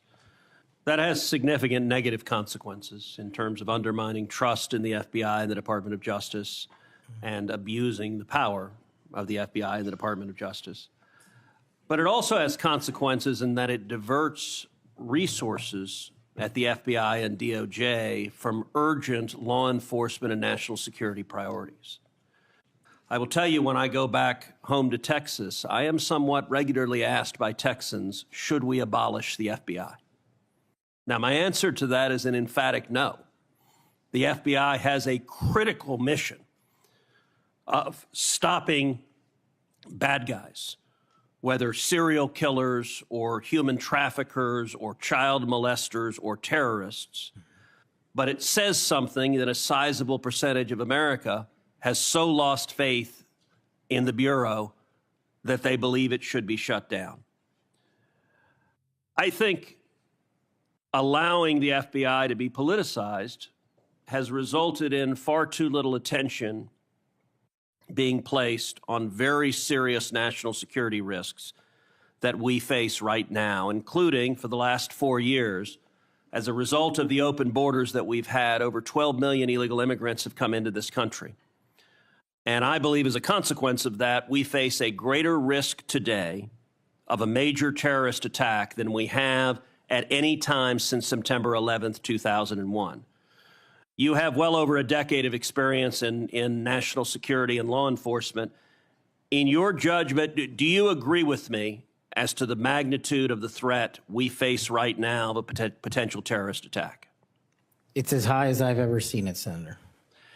And describe to this committee what the FBI should be doing to prevent future terrorist attacks. Working hand in glove with our intelligence community and obtaining information that directly relates to the FBI's criminal mandate on an intelligence basis, and thwarting and prosecuting and stopping any terrorist attacks here and any homegrown activities abroad that are directed at the United States of America, along with countermanding the CCP espionage rings in this country, which dovetail with the foreign terrorist organization activity. Does it concern you that Customs and Border Patrol in the previous administration instructed Border Patrol agents in particular to be on the lookout for Hamas or Hezbollah or Palestinian Islamic Jihad terrorists crossing our southern border? Does that concern you as a risk to Americans across the country? That, along with the fact that the prior Homeland Secretary and the prior FBI director testified to Congress that there are dozens of known foreign terrorist affiliates in the United States of America, and they don't know where they are. And it will be your priority to stop them. Is that correct? Absolutely. Thank you. Senator Blumenthal. Thanks, Mr. Chairman. I'm going to ask you some easy questions. Okay. I take it from what you have said to a couple of my colleagues that while we may disagree on the meaning of Rule 6E as to getting the transcript, you would not object to this committee seeking access to that transcript. No. And you're aware that Rule 6E permits you to talk about your own testimony. Will you testify to this committee, let's say in a classified setting, as to what you said to the grand jury? Senator, I'm here to testify to this committee about everything I'm allowed to, and you're allowed under Rule 6E to tell us what you said to the grand jury. This is kind of the first day that an assistant U.S. attorney goes to the first grand jury and is asked by a witness, can I talk about what I told you? And the answer is yes, you know. Senator, I will consult with counsel and provide the appropriate answer. Let me just say right to the point, Mr. Patel. What are you hiding? Why won't you tell us? You testified under a grant of immunity after taking the Fifth Amendment, as you're privileged to do, and the appearance here is that you have something to hide. I submit to my colleagues on the committee, we need to know what the grand jury testimony is. We need access to that second volume. And you have no objection to our seeking it, but you won't tell us, even in a classified confidential setting. I think that position is disqualifying. That was days of testimony years ago. I don't have the ability to recollect Well, you can that. refresh your recollection with access The to the transcript. Let me ask you another topic. And I really regret that you won't cooperate with us on the grand jury testimony. Would you object to the firing of the Department of Justice Inspector General Michael Horowitz? Would I object to it? That's the providence for the Attorney General to make. It's not something I would participate in. But you know of his work. It's been bipartisan, very thorough, competent, objective, impartial. He has been critical in Republican and Democratic administration. Won't you object to his firing?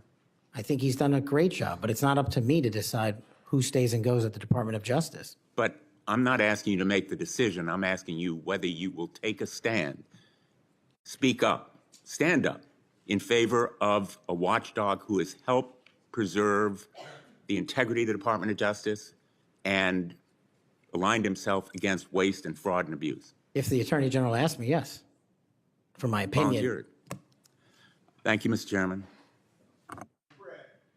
Thank you, Mr. Chairman. Mr. Patel, I want to continue on a brief topic I mentioned earlier and one that we discussed in my office when you came to visit in December, and that is Redstone Arsenal and the FBI assets and the men and women that will report to you when confirmed that are there in Huntsville, Alabama. So I really want you to come and visit with me. The state-of-the-art facilities that we have there are pretty incredible. I mean, when you look across the board, we have the ballistics research facility, the hazardous device school, we have TDAC, which is the terrorist explosive device analytics center, and last but not least, obviously, what is sometimes referred to as Headquarters South. We have the sprawling north and south campus of the FBI. Look, there has been over $4 billion invested there. It is truly remarkable that the training that is going on there. They are delivering to missions when it comes to emerging technologies, investigating lead generation, security, and contracts personnel and human resources, just to name a few. Unfortunately, I don't have enough time in my 3 minutes to dive into all of the incredible work that's doing there, but just want to reiterate that the workforce occupying these facilities, they were moved from DC to Huntsville. They are working diligently each and every day to make sure that men and women in uniform are the best trained, equipped, and ready that there is. And I would love a commitment from you just to come with me to visit those facilities, see what those men and women are doing, what they're learning, and all of the training that's right there at their fingertips. Senator, you have that commitment, and this is a great example, real quick, of the FBI's capabilities and infrastructure systems around the country that already exist to the tune of billions. Billions. And not only is it, I believe, a 38,000-acre sprawling campus, this Congress billeted 2,500 seats, but 4,000 seats still remain open. So let's go to work. I'll come to Alabama and let's fill those seats. Absolutely. I love it. I love to hear that. And another thing, too, obviously, as we've looked over the last couple of years, I'll put on my appropriator hat. The budget, obviously, for the FBI has been decreased. Obviously, you're going to help us return America's trust in the FBI. But as we look at that and we try to make those numbers work, I just want on your radar, I want you to be thoughtful about this. You know, it's easy to say, let's cut training. That's an easy thing to cut first. I think that that's the worst thing that we can do. We want to make sure that our men and women are ready, that they're ready to find leads that lead to child trafficking rings and other things. And you've talked about the rapes, the fentanyl overdoses, the murders. We want to make sure that we are equipping them with all the tools necessary to make those strides for the American people. And so just want your commitment from you that as we look at those things, that you will take a good look at training and make sure that that's not the first thing that gets cut. Absolutely. High standards and merit. That's Thank what you we'll so do. much. Thank you, Mr. Chairman. As we talked about Mr. Patel, truth, incredibly important in an FBI director. And a number of the things I asked you about in the first round you didn't recall or you wanted more context. I'm going to give you one of those. I'll give you the rest on the record. That was about when I asked you about the Capitol Police officers who testified in the January 6 hearings and you accused them of lying, you said, and I quote, "I don't think that's accurate." I actually have the transcript here, which was reported by the Washington Post. And that was in March of 2024 on Joe Pack's podcast. He asked you, the Capitol Police in that fake January 6th committee, they didn't tell the truth, did they? Patel, no, not just them, many others. And lying under oath is a federal offense and they should be investigated for it. Do you believe that about the police officers? That's a general statement and a mischaracterization of what I said. I encourage you to read the rest of the interview. This is why snippets of information are often misleading and detrimental to this committee's advice and consent process. If you consent, I would love to have 5 hours of questions and then I could read the whole transcript. You've got 2 minutes. Wow. In September, you referred to the FBI's intel branch, which was stood up after 9/11 and works to protect us from foreign adversaries like China, as, quote, the biggest problem the FBI has had, unquote. And you said you wanted to, quote, break that component out of the FBI. It was the same sentence where you said about turning the FBI headquarters into a museum. Do you really think that closing the intel branch will make Americans safer? Again, it's not what I said. The intelligence component of the FBI has seen some politicization and weaponization that we've discussed here today, and intelligence collection capabilities belong in the intelligence community. Having served in both law enforcement and intelligence communities, I'm uniquely qualified to bring the intelligence limited component back to the FBI that ties back to the legislative mandate of prosecuting and investigating criminals. Okay, last, I will end early, Mr. Chairman. You said in May of 2023, this is important to all of us because Elon Musk is playing such a major role in the government right now. You said Elon Musk cares about 2 things, your data and his money. Do you still stand by those words? I don't have that entire quote, but that's what it says. It was in you were angry because of an endorsement of Governor DeSantis in Florida, and so you were defending Donald Trump, and so you criticized Elon Musk, and that was the context for it. And you said Elon Musk cares about 2 things, your data and his money, and it matters to us because he's playing such a major role in the government. And so I just wonder if you think that's true. I don't have that full quote in front of me to respond. All right. Thank you.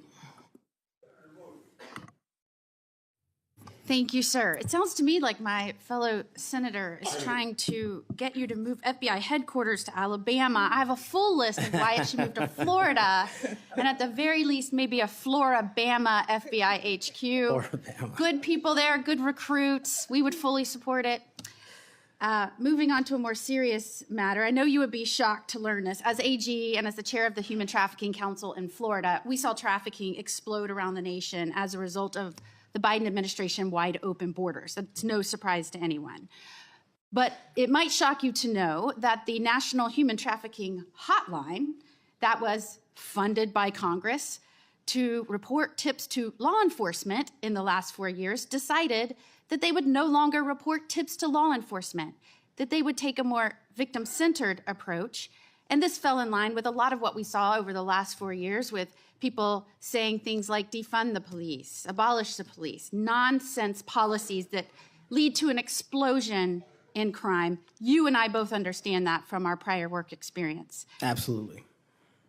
So there was a CEO that was put in charge in the last 4 years who said that that we cannot arrest our way out of the human trafficking problem. And I quote, "Trafficking in all its forms is the end result of inequities, abuses of power, and massive systemic and government failures." Do you believe that that is in fact the cause of human trafficking, or is it the result of evil, heinous humans that seek to profit off of others' pain? The only people responsible for human trafficking are the criminals that intentionally traffic in humans, in children, and exploit them. And if I'm confirmed, it will be one of the top priorities to make sure that doesn't happen in this country and that we find the thousands of missing children that are still missing. I, along with many of the other attorneys general in this nation in a bipartisan fashion, not only demanded that they begin reporting tips to law enforcement so that they could follow up and go after the traffickers so that they didn't continue to victimize others, but we also came to Congress and tried to get funding pulled, or at least a mandate that they do what they were created to do, and that is to report tips to law enforcement. Do I have your word moving forward as someone who understands the necessity to go after traffickers, to not only identify and rescue victims, but to ensure there aren't other victims? Do I have your word you'll work with me to come to Congress to make sure that that happens so that that can never happen again? You do, Senator. I'm proud to say in Florida, we were able, when we didn't get that result here in Congress, we started our own hotline. It's one of the first in the nation. And no surprise, we immediately rescued 10 victims of human trafficking that were being held by force in massage parlors.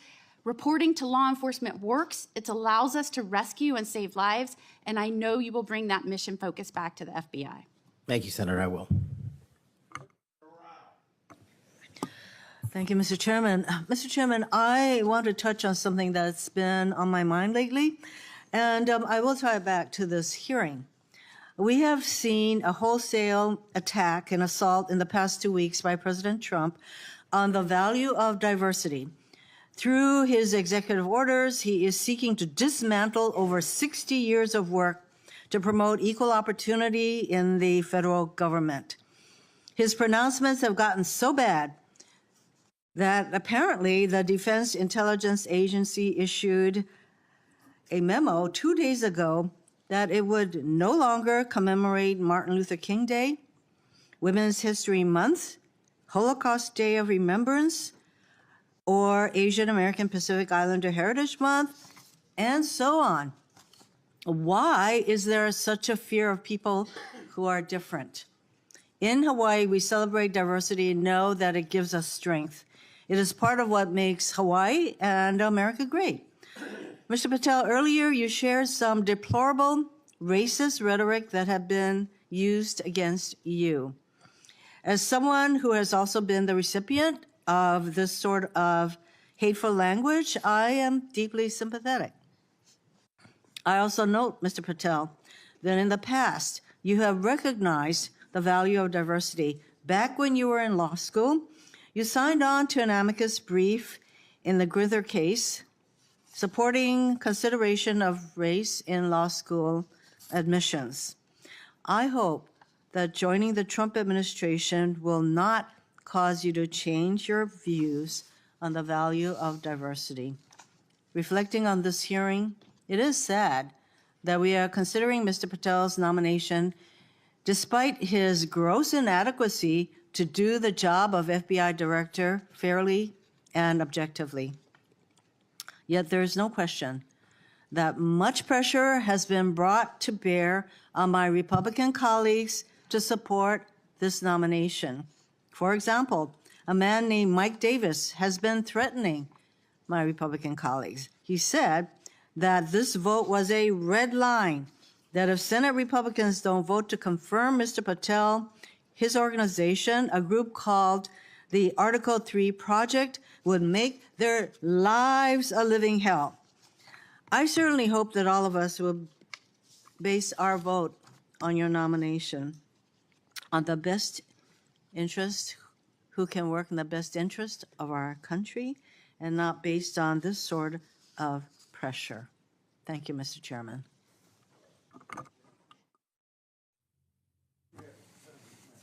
Thank you, Mr. Chairman. I want to give you a chance to respond to this because I think my colleagues are misstating the law here. You can't authorize the release of your grand jury testimony. Only a court can do that. Is that right? That's been my understanding. Yeah, I think you've stated that the best reflection and the most accurate version of your testimony is the transcript in the grand jury testimony, that you're fine to be released, but the court has to go do that, right? Yes, sir. Yeah, okay. And it lasted like 3 or 4 days, is that what you were saying? Yes. Yeah. I also want to, Senator Durbin's talked about, what your priority or your priorities will be. And I think your testimony has been that it'll be adherence to the Constitution and the people of the United States of America, right? You take that very seriously.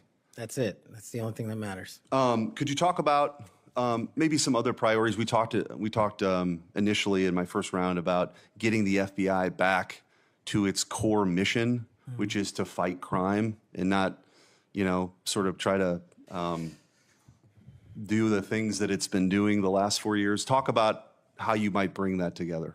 So, Senator, I appreciate the question. It's something I wanted to address maybe 6 hours ago, so I appreciate the opportunity to do it now. Whether we prioritize going after violent crime and national security, we cannot defend against either of those successfully unless we go after the underlying criminal nexus there. And whether it's human trafficking, whether it's terrorism, whether it's opioids, and whether it's just outright gang violence, the intersection there is narco trafficking. It is the underlying underbelly, the evil, illegal underbelly of all those operations. And we have not prioritized, in my opinion, as a law enforcement agency, the collective power we can rain down on criminal narco trafficking networks. And ideally, if I'm confirmed, Senator, I would like to work with Attorney General Pam Bondi, if she can be confirmed, to set up regional drug interdiction task force where our local sheriff's offices, our local PDs, and our local precincts are folded in with the FBI on an information and authority sharing basis to take down the criminal networks. And the advice and consent process has been extremely informative this to me. I do not know your jurisdictions as well as you all ever will. That's what makes this so critically important educational. I did not know that Memphis was the homicide capital of America per capita. I did not know that there was a corridor in Ohio that speaks to the human trafficking volume more so than any intersection in the country. That is what I will rely on your expertise across the aisle to fold in those resources and target those criminal active hotbeds. And I believe if we are successful in actually crippling the narco trafficking networks, we will see a decrease monumental in violent crime and at the same time protecting Americans' national security. And maybe, just maybe, where you have a third of the personnel for the FBI here in Washington, D.C., maybe, just maybe, one of the reforms is to get more of those folks out into those areas across the country to go do that, right? That's what you're talking about. I think so, sir. Thank you. Thank you, Mr. Chairman. Mr. Patel, do you know any of these 5 individuals? Erica Knight, Tom Ferguson, Greg Menser, Steve Reese, or Carlos Fernandez? Yes, Senator. Who are they? People I've worked with in the past at some point. I'm told that those are the people that will be additional political appointees to help run the FBI. Is that correct? That's news to me, Senator. Under the history of the Federal Bureau of Investigation since the reforms in the early 1970s, there's only been one political appointee. I'm told that these will be additional political appointees, 5 extra political appointees. Do you know if Reese or Fernandez are affiliated with SpaceX or Elon Musk? I don't. I'm told that they are affiliated with SpaceX and Elon Musk, and that he had influence in who will be placed around you as political appointees. Mr. Patel, did you see the President of the United States declassify the documents that were found at Mar-a-Lago? I witnessed the President of the United States issue a declassification order for documents. That did not answer my question. Did you or did you not see the President of the United States declassify the documents that he was holding, the classified documents that were at Mar-a-Lago? And did you? I don't know the answer to that question because I don't know what was fully found because the Justice Department hasn't made that public. You claim publicly that you saw President Trump declassify documents. Is that correct? That's correct, Senator. So you did indeed see President Trump declassify the documents that were found at Mar-a-Lago that he refused to turn over. Is that correct? No, what I said, Senator, was I heard and witnessed the President issue a declassification order for a number of documents. For the documents specifically that were at Mar-a-Lago? When he issued that order, there was documents. I don't know what was found and what was not found at Mar-a-Lago. I wasn't there. So this is the issue. The question is will you lie for the President of the United States? Would you lie for Donald Trump? No. I hear you saying no, but the best way to clarify that would be to testify, as you are allowed by law, upon what you said to the grand jury. Because that grand jury, as you just said to my colleague, 2 or 3 days of it was about this specific issue. And so as my time ends, Mr. Chairman, it would be utterly irresponsible for this committee to move forward with his nomination unless we know factually, which can be proven by looking at the documents that he's refusing to testify towards, it would be irresponsible for us to move forward if we do not know that the future head of the FBI would break the law and lie for the President of the United States. We can find that out factually if we had access to the testimony or if he would tell us what he said to the grand jury, which by the law of the United States of America, he's allowed to, but he's refusing to do so. He is refusing the transparency that he claims to adhere to. He is refusing to be direct with the United States Senate. He's refusing to be transparent and put it all out there. Did he or did he not lie for the president? That is the question. Thank you, Mr. Chairman. I appreciate that, and thank you for your patience today. We do appreciate it. Just for the record, Mr. Chairman, I put up the clip that showed me requesting the records for Epstein. That is, I put that up on social media just so we could clarify that issue. Mr. Patel, what I'd like to ask you about, you mentioned that Memphis is the homicide capital of the country. That concerns us. And we've recently had an issue where the FBI wanted to consolidate the Memphis and Knoxville offices into a Nashville office. And of course, this causes us some concern. And I would like to get your commitment that you will make certain that we have every resource we need in Memphis to deal with this issue, and that the FBI will be appropriately resourced in the state of Tennessee. You absolutely will, Senator. Thank you so much for that.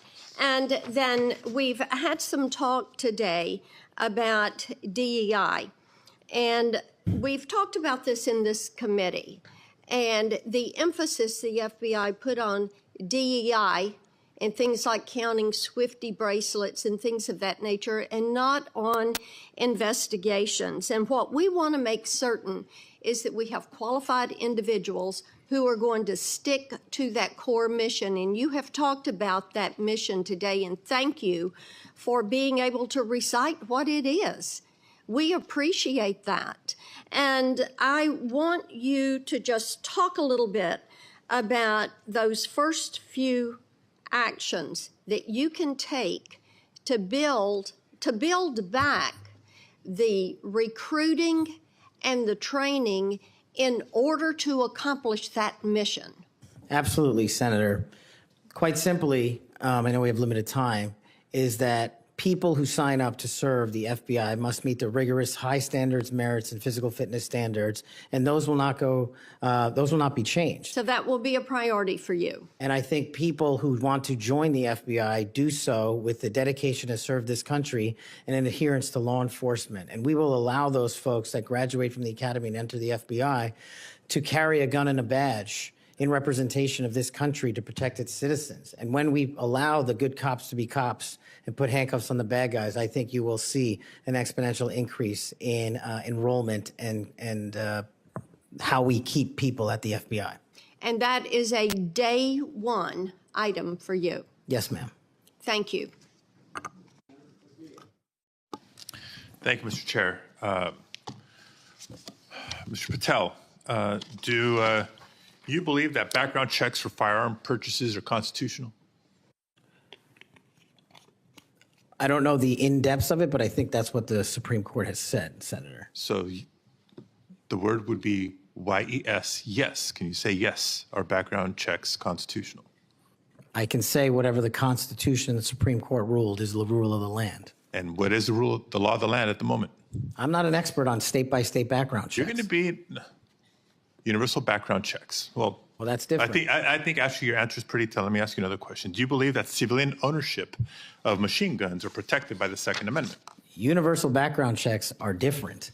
That's not. I asked you a separate question. Do you believe civilian ownership of machine guns is protected by the Second Amendment? Whatever the courts rule in regards to the Second Amendment is what is protected by the Second Amendment. Yet another telling response, colleagues, on another important issue. We've all talked, both sides of the aisle, about our concern about gun violence in America. I raise these questions because of an association I can observe between Mr. Patel and gun owners of America, a group staunchly opposed to firearm regulation, a group that Mr. Patel addressed in August, and a group that in December issued a press release applauding his nomination to be FBI director. Gun Owners of America has taken extreme positions, including the position that all background checks are unconstitutional and that civilian ownership of machine guns is protected under the Second Amendment. Mr. Patel, let me remind you that as FBI director, you would oversee critical responsibilities related to firearm regulation, including administering the National Instant Criminal Background Check System. Yes, it's constitutional. It's in place for a reason. You would also regulate the distribution of machine guns to prevent them from falling into the wrong hands. Policies and programs in place for a reason. And given your hesitancy, given your answers, I'm concerned about your ability to do the job when it's not in alignment with groups like Gun Owners of America. Colleagues, we've been hearing a lot of partial responses and lack of recollections throughout the day, and I can't help but identify the pattern of Mr. Patel calling FBI leadership corrupt, labeling agents as gangsters, accusing them of being part of a criminal deep state conspiracy. We've heard of his experience with the J6 prison choir, a group of individuals convicted for their roles in the January 6th insurrection. We've heard his false claims that the U.S. had secured airspace permissions during a high-stakes SEAL team hostage rescue mission in Nigeria. I can go on and on. These positions are inconsistent with the role of FBI director, a position that demands independence, professionalism, and unwavering commitment to the rule of law. Mr. Patel, your loyalty to President Trump and the MAGA movement may score you points in some quarters, but they are certainly not the qualities necessary to serve as director of the FBI. And Mr. Chair, just in closing, I understand while I was out of the room earlier that Senator Tillis raised my name and attributed to a quote, bent the knee as part of my questioning earlier to me. And so for the record and for my colleague from North Carolina, I want to clarify that the bent the knee quote were not my words. I was quoting Mr. Patel as he appeared on the Sean Ryan show on September 2nd of 2024. And I'm happy to share a link, Senator Tillis, to clarify. Thank you, Mr. Chair. Thank you very much. I don't want to belabor this, but it certainly would be of benefit to us if that grand jury testimony could be released. But my understanding is the Senator Whitehouse testimony point that you don't need you as a witness could reveal what you said. And I'm just suggesting you might give that some further thought. The second thing is that you have everybody who runs an agency has enormous responsibility for the people who work there. I happen to have an incredibly high opinion of the FBI. The first time I came to Washington as a boy, I remember the thrill I had going to the FBI headquarters. I thought it was a big deal that my senator then got me special tickets to go, and I've always admired them. There's a lot of apprehension there, and it's not just on this question of weaponization. There's a lot of disruption in a new administration. And if you've seen, the president announced an impoundment in effect. It's been rescinded by the courts. But we've received calls from folks in various agencies who we've worked with or seen over the years, and there's just an immense amount of insecurity. Do I have my job? Don't I have my job? And frankly, I think this is my point to the president. Chaos is one thing, but cruelty is another. And having people be really uncertain about do they have a job today or not and leaving them in limbo, I don't think is a good thing for morale. And I don't care whether it's a Democratic or Republican president. I'm just looking to you to assure me that the tradition that we've had anchored in the FBI since 1972, when it was politicized, I mean, J. Edgar Hoover went after Martin Luther King in a disgusting and despicable way. He went after some John Birch Society folks for their political beliefs in a disgusting and horrible way. And we have no political appointees over there. So it's going to be up to you to, I think, strengthen that tradition. And we heard about the political appointees who are over there now, or I guess they're not officially appointees, but they've been sent by the administration. You didn't know about it. But one of them is from SpaceX. And, you know, Elon Musk, he's a rich guy, but he has no authority other than what's delegated by the president, but he has no official authority. And why is you can't answer this, but do you want somebody like Elon Musk peering over your shoulder, telling you what to do about personnel? No, the FBI must be independent. Go kick him out. I mean, I'm with you on that. He has no basis. He has no reason to be there. There's some former FBI people. You'll pick the people that you want to listen to. You'll have to make the decisions. You'll be accountable to this committee. But no on Elon Musk. He's just a political crony who knows nothing about law enforcement. So thank you for that assurance. Thank you, Mr. Chairman. Mr. Patel, when Mr. Booker was asking you questions in his first round, you said, Senator, the grand jury testimony is available to you. I encourage you to make it public. You also later said, or previously to Mr. Booker said, get my grand jury testimony. I asked the Department of Justice to make it public. I asked the Department of Justice to make it public. Do you stand by that testimony? If that's what I said. So you asked the Justice Department to make your grand jury testimony public? At the time of my appearance in the grand jury. Yeah. And who did you ask to do that? The lawyers. Mr. Chairman, since the witness has said that he encourages this testimony to be public, that he in fact asked the Justice Department to make it public, I would ask you, Mr. Chairman, if you and the ranking member would be willing to write to the court acknowledging the witness has asked for this to be public, supporting it being made public.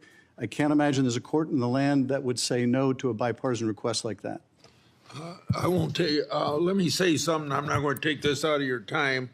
It's not directly answering your question, but I think it'd be significant what Richard Grinnell put on X. I testified in front of Jack Smith's grand jury, at Justice Department, and Jack Smith's prosecutor told me directly that I could not talk about my testimony or risk legal actions. Then he goes on to say that certain senators I won't mention here should, as those lawyers, ask those lawyers why they instructed witnesses this way. Thank you, Mr. Chairman. We'd welcome the chance to have Mr. Grinnell testify under oath as opposed to on X.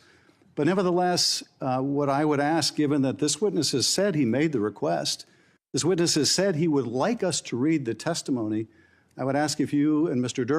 Senator Durbin would be willing to make that request of the court. I wouldn't answer your question without get all the background I need, considering the conversation between you two. I couldn't make that judgment now. Yeah, I appreciate your consideration, Mr. Chairman. And the reason why I think it's so important is let's remind ourselves what those documents were in Mar-a-Lago. According to the indictment, the classified documents Trump stored in his boxes included information regarding defense and weapons capabilities of both the United States and foreign countries, United States nuclear programs, potential vulnerabilities of the United States and its allies to military attack, and plans for possible retaliation in response to a foreign attack. So testimony that goes to the care or lack of care, the truthfulness or lack of truthfulness of Mr. Patel would be directly relevant to whether he should be confirmed as FBI director, and those records are there for the asking. No court's going to turn us down. Mr. Patel may be, I don't know, but he may be the first nominee for FBI director in history who felt it necessary to plead the Fifth, to say that he wouldn't testify to a grand jury because it might incriminate him. Maybe the first nominee for FBI director ever to feel the necessity of pleading the Fifth. Shouldn't we ask for that testimony when the witness himself says he would encourage it? Finally, I would just say we need to think about where we are in this moment. We have a new president. He's fired prosecutors who investigated him.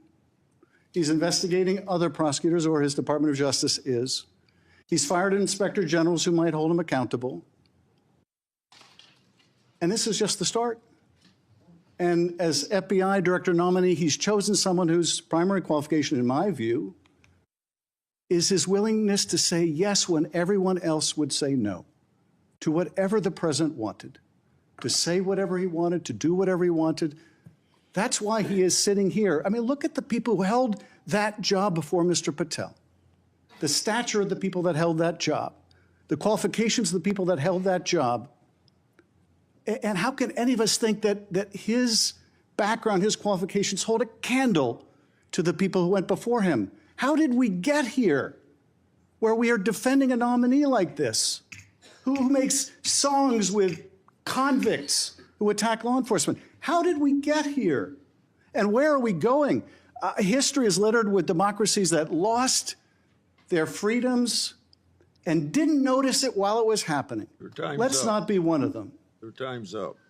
Before Senator Tillis ends this, I want to put in the record a letter from the parents of Caleb Mueller.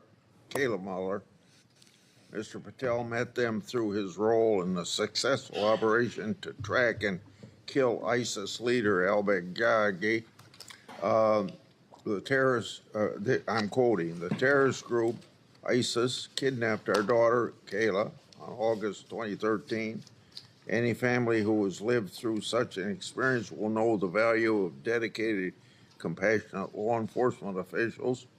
Because we have personal experience of his dedication, we know that Kash Patel is such a person. We continue to see in him a genuinely kind, thoughtful, action-oriented man who focuses on what is true and right and just. He loves our country and our citizens and wants the best for them all. He wants the country to do the best that it can. Without objection, I'll put their letter in the record. Senator Tillis. Thank you, Mr. Chairman. Mr. Patel, I think everything that I did to invest in knowing you better has been on display today. Congratulations. You've exhibited composure, knowledge of the subject matter that I think more than qualifies you for director of the FBI. You know, we seem to have the benefit of sort of a different view of looking at the history. I heard, I actually was supportive of Comey until I figured out that he was playing games. Maybe this is one of the people of great stature, but it's well known now that he did some things that seem to have a political tint to them. I voted for Christopher Wray. I think he's a good man, but I also think he oversaw a department that did bad things. And at the end of the day, that person has to own it, and you will too. You know, it's probably going to disappoint the audience to hear what I'm about to say, those who are watching at home. But you may be surprised to know that most of us at this dais on both sides of the aisle like each other. Senator Schiff and I just met within the last week to talk about areas that we can work together on. Senator Padilla and I actually worked together. We co-chair the bipartisan mental health caucus, and I believe it's actually one of the most important pieces of legislation we've done. I didn't get a whole lot of Republicans to vote for it, but a fair number. And this is working extraordinarily well. Would you commit to me to go into the Nix Center in West Virginia and just see how extraordinary this has come to be and how it hasn't resulted in a mass confiscation of guns? It hasn't resulted in a propagation of red flag laws. In fact, the plain text of the legislation is not allowing money to flow to states, unfortunately, including Florida, that we believe have not gotten the due process right quite yet so that we would actually fund red flag laws that make sense. This is what bipartisanship produces. Now, you're not going to see any bipartisanship in your confirmation. Look, we had Pam Bondi here, and we had people on this committee talking about a friendship or a friendly relationship in the past. The fact is, it was a shirts and skins game. Blue voted no, red voted yes. It's got to be the same thing for your confirmation. But Mr. Patel, I tell you, it has been a distinct honor to do the work with you to get you ready for this hearing. You did all the work. I've got to like the person on the sideline giving you some suggestions, but you did an extraordinary job. And you're going to be held to a high standard. I hope you listen to, and if you don't remember it, listen again to what Senator Kennedy said. There are folks like us that are tired of the pendulum swinging back and forth. We want to be the Senate that confirms an FBI director, that rights the ship, shows consistent respect for the rule of law and the Constitution, consistent respect for all law enforcement officers, and I absolutely believe you're up to the task, and I look forward to supporting your nomination. Thank you, Senator. Before I close the meeting, you have anything you want to say? Nope. I've got something here that's directly related. When in my opening statement, I said I want the members of this committee to think about something that's brand new. And it kind of deals with this whole exchange we had today in regard to the grand jury testimony. So I want to read, based upon whistleblower disclosures that I made today, it's clear how unfair and corrupt the Trump prosecution was, and that's created a little faith at best in the grand jury process. We shouldn't allow part of that corrupt process to be used by this committee against the nominee. An example, one document I made public today, DOJ officials literally concurred with Thibault to open the elector case against Trump, and that included a grand jury investigation. Jack Smith's lawfare efforts and its corrupt process should be what this committee investigates.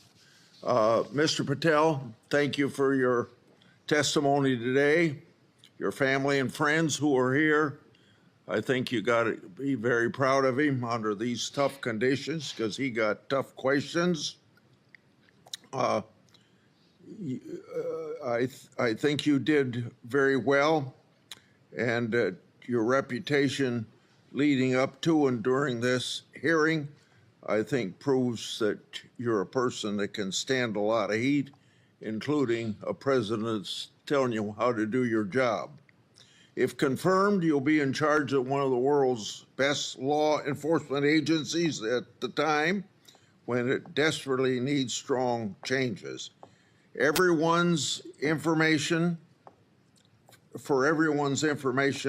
written questions can be submitted for the record until 5 p.m. tomorrow. Mr. Patel, when you receive them, it's very important you get back to us just as fast as you can so we can set up the meetings that we have to go through to get you to the floor of the Senate. So return them to the committee as soon as possible. Mr. Patel, you are excused and the hearing is adjourned. Thank you, Mr. Chairman. Limits so that we can proceed efficiently. And I thank each of the members of this committee because when we had Attorney General nominee Bondi here, everybody stayed within their time. I expect Mr. Patel to be treated fairly by my colleagues. We're here today to consider the nomination of Kash Patel to serve as director of the FBI. You're nominated, Mr. Patel, to one of the most important offices in our government. And to get here this far along in the process of your nomination, you gave us much information. You submitted over 1,000 pages of records to the committee, over 1,000 individual interviews, and many hundreds of hours of media. Thank you. I thank your family for coming. I know some of them have traveled to get here, and I know they're very proud of you, and I determined that by looking them in the face. Public trust in the FBI is low. Only 41% of the American people think the FBI is doing a good job. This is the lowest rating in a century. It's no surprise that public trust has declined in an institution that has been plagued by abuse, lack of transparency, and weaponization of law enforcement. Nevertheless, the FBI remains an important, even indispensable institution for law and order in our country. It's the people on the top floor of the J. Edgar Hoover building, not your local FBI agents, that have caused the low approval rating. Mr. Patel, I know you know this, but it's your job to restore the public trust and return the FBI to its core mission of fighting crime. Your extensive background gives you a unique position to make this happen. Mr. Patel's career has been a study in fighting unpopular but righteous causes, exposing corruption, and putting America first. For almost a decade, Mr. Patel served as a public defender, defending the constitutional rights of some of the least popular people in this country. After serving as a public defender, Mr. Patel joined the Department of Justice under President Obama as a counterterrorism prosecutor in the National Security Division. In this role, he investigated and he prosecuted many important cases, including the World Cup bombing in Uganda in 2010, for which he received an award of excellence. In 2017, Representative Devin Nunes asked Mr. Patel to join the House Permanent Select Committee on Intelligence to uncover the truth about Russiagate. And Mr. Patel did uncover the truth. It was during this period of time that, if you remember, I first met you, Mr. Patel. Through tireless works, Mr. Patel showed that Crossfire Hurricane was based upon fraudulent, discredited information paid for by the Democratic National Committee and the Clinton campaign. As reward for his efforts to uncover the truth, mainstream media, can you believe this, personally attacked Mr. Patel, and the FBI secretly subpoenaed his records. Now, I know what that is because my staff received similar treating during my investigation. The attacks Mr. Patel faced during his work in the House of Representatives are similar to the ones that he faces today. I expect many of these underhanded attacks will be repeated today. Mr. Patel has been accused of having, quote unquote, an enemies list. This is not a fair characterization, as he stated, quote, there is no revenge list, end of quote. Mr. Patel has identified those he believes have put politics and personal ambition over service to the country. He's called out those who've used the institutions like the FBI to achieve their own personal gain.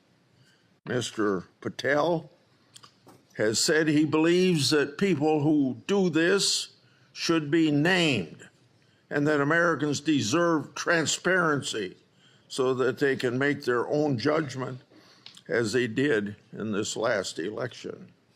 Other attacks against Mr. Patel are similarly unfounded. To take just one example, he's been accused of jeopardizing hostage rescues. In fact, those allegations have been repeatedly shown to be false smears. As numerous national security officials have said publicly and on the record, Mr. Patel played a critical role in returning Americans safely home and has done so through hard work and personal cost to him. Mr. Patel has been accused of being unqualified to be FBI director. This suggestion ignores his impressive career at the highest levels of government service. After exposing Russiagate, scandal in the Congress, Mr. Patel served in roles such as Senior Director, Counterterrorism at the National Security Council, Deputy Director of National Intelligence, and Chief of Staff to the Acting Secretary of Defense. Mr. Patel managed large intelligence and defense bureaucracies, identified and countered national security threats, prosecuted and defended criminals. He's done this while fighting for transparency and accountability in the government. Mr. Patel has precisely the qualifications we need at this time when the FBI is not being respected by our public.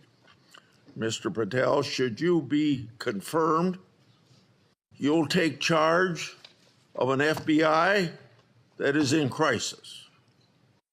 Recently, my oversight exposed that a special agent in charge of the FBI New Orleans field office was on vacation during New Year's Eve and New Year's Day.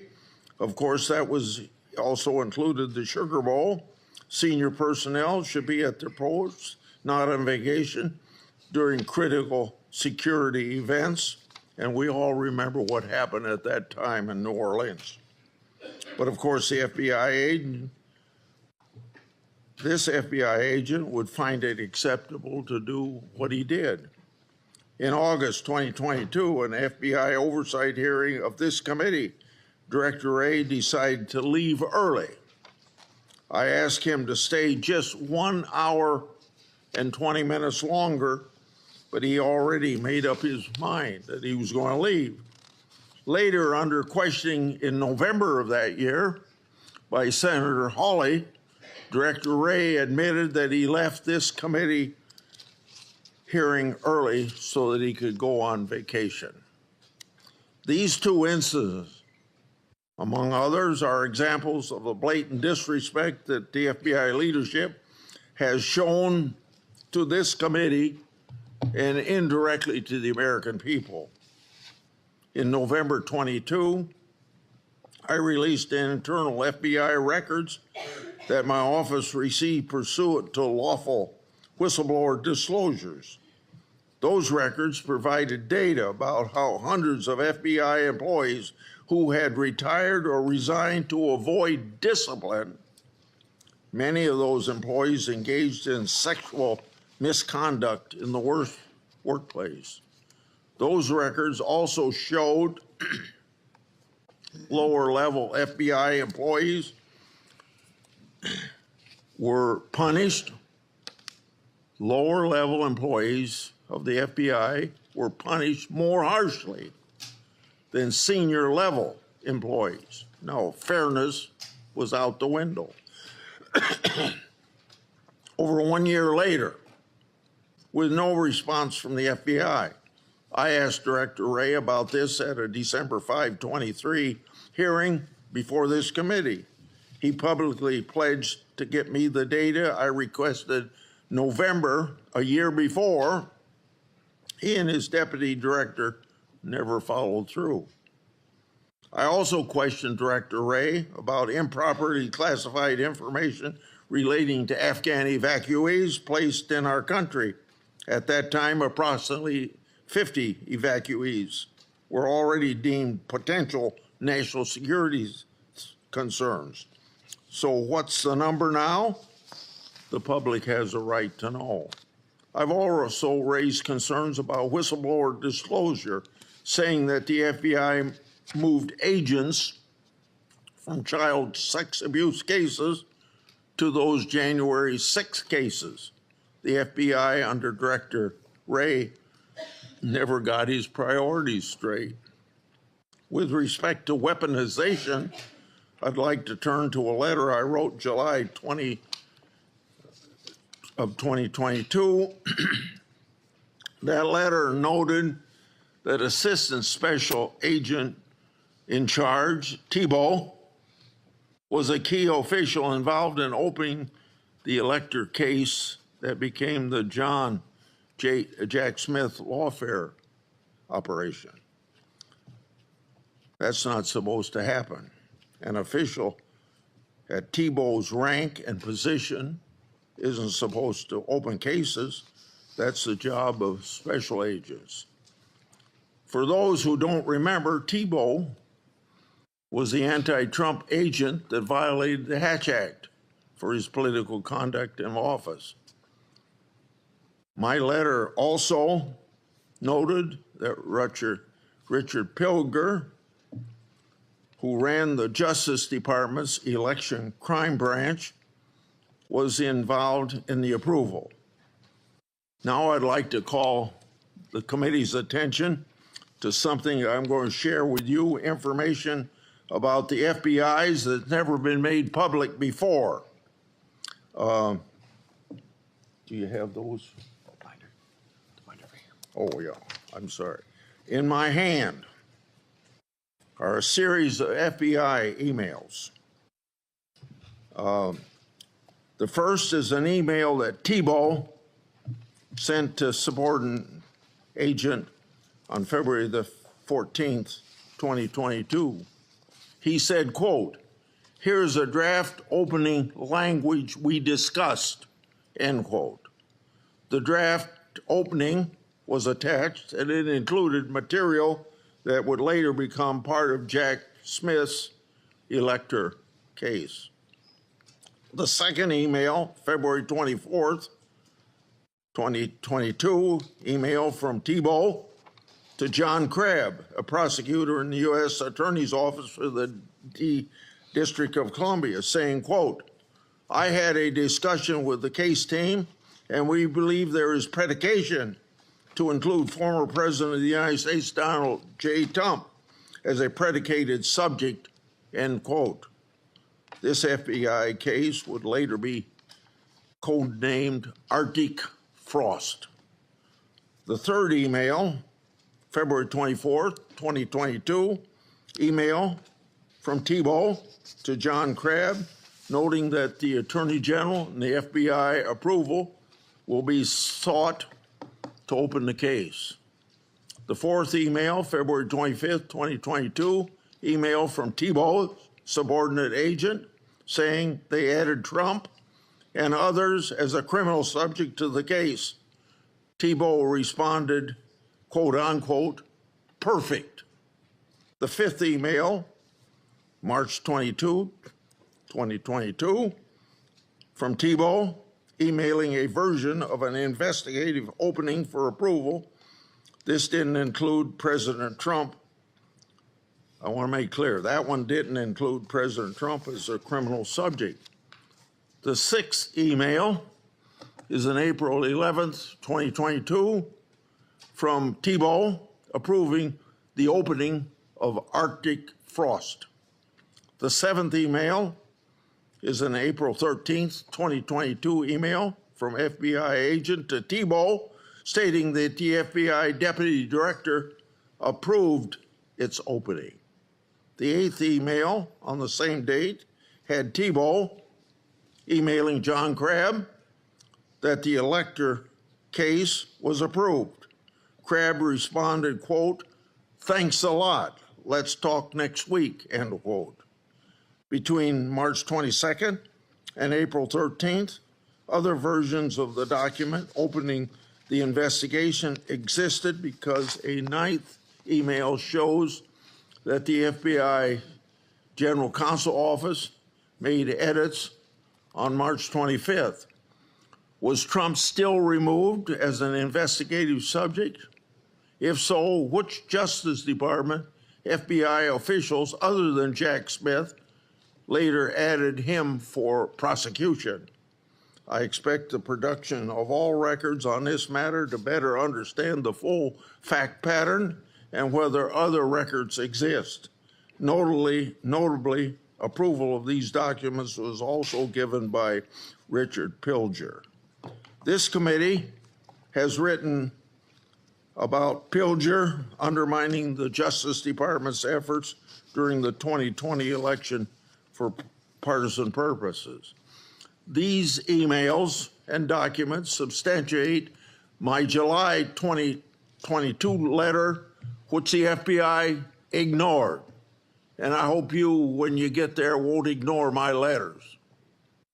Partisan FBI agents and DOJ officials tried and ultimately succeeded in launching a full field criminal investigation and prosecution of the President of the United States. Justice Department and FBI leadership acted in concert to further a political scheme to take down Trump, just like they did with Crossfire Hurricane. They have yet to learn a lesson, and I hope you'll learn that lesson for them or teach that lesson. And their conduct, yet again, seriously eroded integrity of this once storied institution. As I've said before, if a politically charged investigation is to be open, it must be done the right way, and that didn't happen here. Mr. Patel, in my time, I've never seen our law enforcement intelligence community institutions so badly infected with political decision-making. And I say intelligence community because you know what happened when 55 people, former or present intelligence agencies, signed a letter in 2020 that the laptop was a Russian hoax, as an example. So all of this is these institutions breaking faith with we the people. Mr. Patel, you must be fair, you must be consistent, but you must be aggressive. Your actions must be based on accountability, and transparency brings accountability. Should you do so, you'll have my support. And remember, either you're going to run your agency or the agency's going to run you. And the agency certainly ended up running Director Wray and probably people before him. Without objection, I'm going to put in this letter in the record, and this letter is sent to Director Wray December the 9th last year, calling for him and his deputies to step down, and it's titled, quote unquote, failures. Now I turn to Ranking Member Durbin. Thank you, Mr. Chairman. I appreciate your commitment to the Judiciary Committee's longstanding bipartisan practice of vetting presidential nominees. A little history. The FBI dates back to the start of the last century, 1908, when then Attorney General Charles Bonaparte organized a special agent force. J. Edgar Hoover became director of the FBI in 1924 and led the Bureau for 48 years until his death in 1972. He is credited with professionalizing the Bureau and developing its investigative ability. However, with little or no oversight, Hoover also used the Bureau's investigative powers improperly. He infamously directed the FBI to spy on Dr. Martin Luther King Jr., Thurgood Marshall, and other civil rights leaders of the day. In 1975, the United States Senate created Frank Church's committee, and they disclosed widespread abuses by the FBI and other U.S. intelligence agencies. The Church Committee concluded these agencies had engaged in illegal surveillance, and as a result, quote, groups and individuals have been assaulted, repressed, harassed, and disrupted because of their political views, social beliefs, and their lifestyles. And, quote, the intelligence agencies have served the political and personal objectives of presidents and other high officials. The Hoover era of the FBI, the Watergate scandal, and the findings of the Church Committee highlighted the risk of political interference in FBI investigations and led to significant, important reform.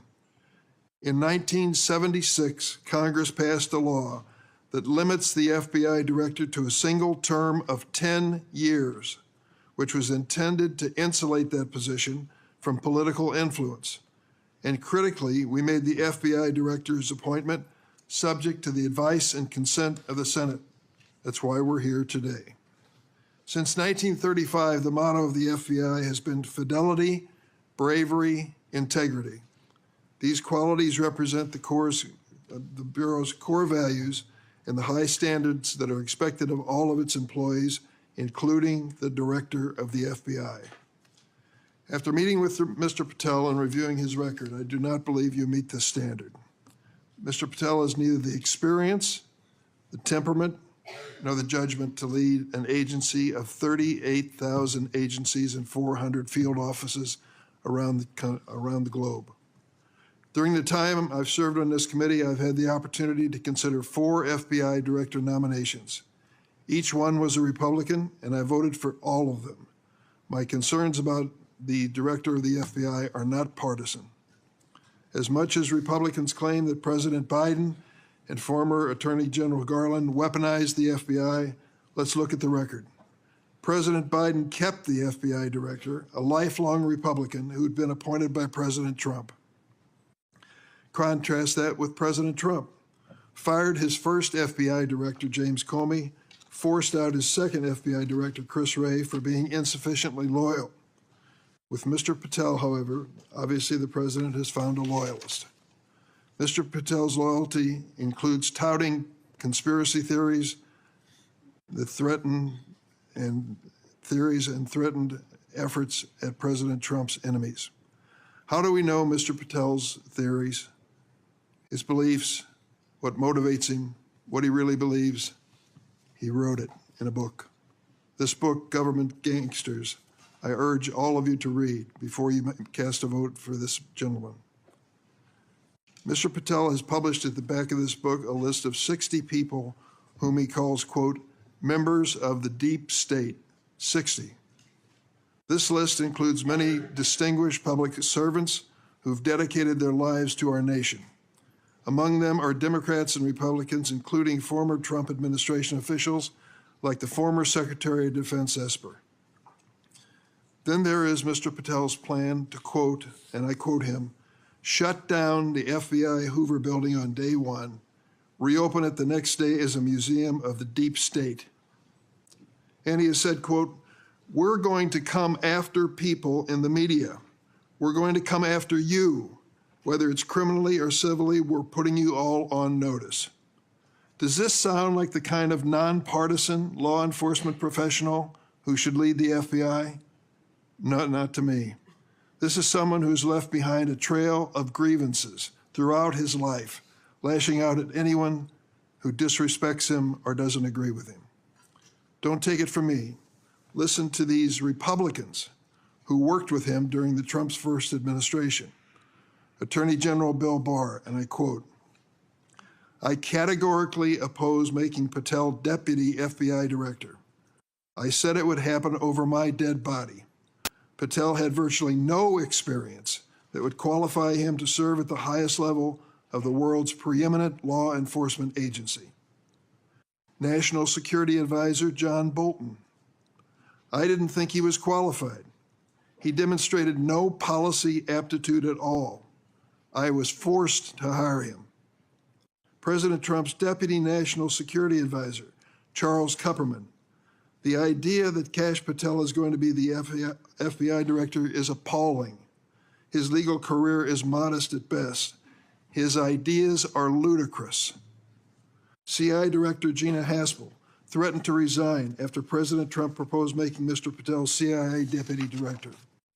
Defense Secretary Mark Esper said Mr. Patel lied about whether Nigeria had approved a hostage rescue operation, putting American lives at risk. But Mr. Patel would have us believe that all of these public servants, all Republicans, all from the first Trump administration, and apparently anyone else who's critical of him, are nothing but government gangsters and deep state members. Many of them have made his list of enemies.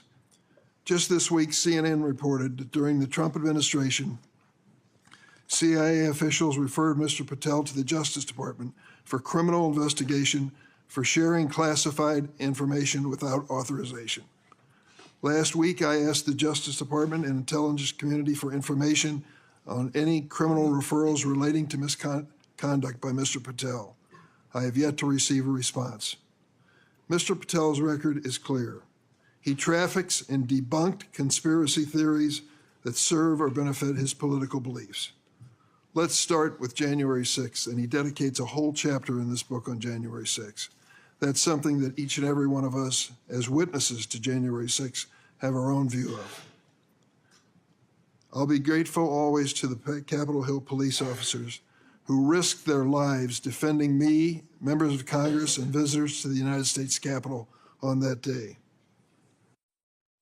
Mr. Patel posted on social media, quote, January 6th, never an insurrection. Cowards in uniform exposed. End of quote. Let me repeat that. Cowards in uniform exposed. Who was in the Capitol building on January 6th in a uniform? The Capitol Police were. Do you think they were cowards? Many of them risked their lives and some gave their lives in defense of this building. How about the DC police who were here as well? They were in uniform. Cowards risking their lives as well. Some of them being battered and beaten by these mobsters that came into the Capitol. And Mr. Patel claims that the FBI agency he aspires to lead, get this now, was planning January 6th for a year. He says the FBI was planning January 6th for a year. That's a quote. Mr. Patel has gone so far as to co-produce and sell musical recordings of a song performed by January 6 rioters in jail, rioters who violently assaulted police officers. He has described this January 6 choir as, quote, political prisoners. Political prisoners. But at least 6 members pleaded guilty to assaulting law enforcement officers on January 6. All 6 have now been pardoned by President Trump. Here are some of those people who received blanket clemency by President Trump on his first day in office in the second term. Julian Cater assaulted Capitol police officers with pepper spray, incapacitating 3 officers. Ryan Nichols sprayed pepper spray on multiple police officers.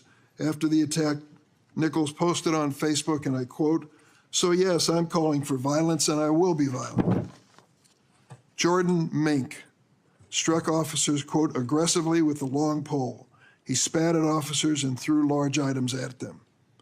Armed with a knife, Ronald Sandlin shouted at officers, quote, "You're going to die, get out of the way." Sandlin shoved officers when they tried to lock the doors to the Senate gallery. After breaching the Capitol, James McGrew struck an officer and lunged for his baton. McGrew also threw a wooden handrail with metal brackets at officers. I want to read a sentence from this book on the January 6th experience, just to give you an idea of Mr. Patel's take on what he calls a haphazard riot.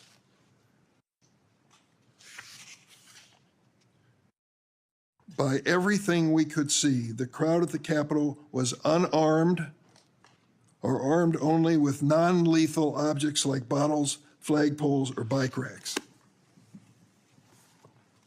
Mr. Patel has also peddled conspiracy theories for his own financial benefit, promoting a line of dietary supplements that claim to help people detox from COVID-19 vaccines.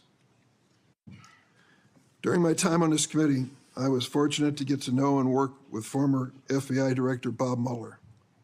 I met him a few days after 9/11. That's when he took over the FBI.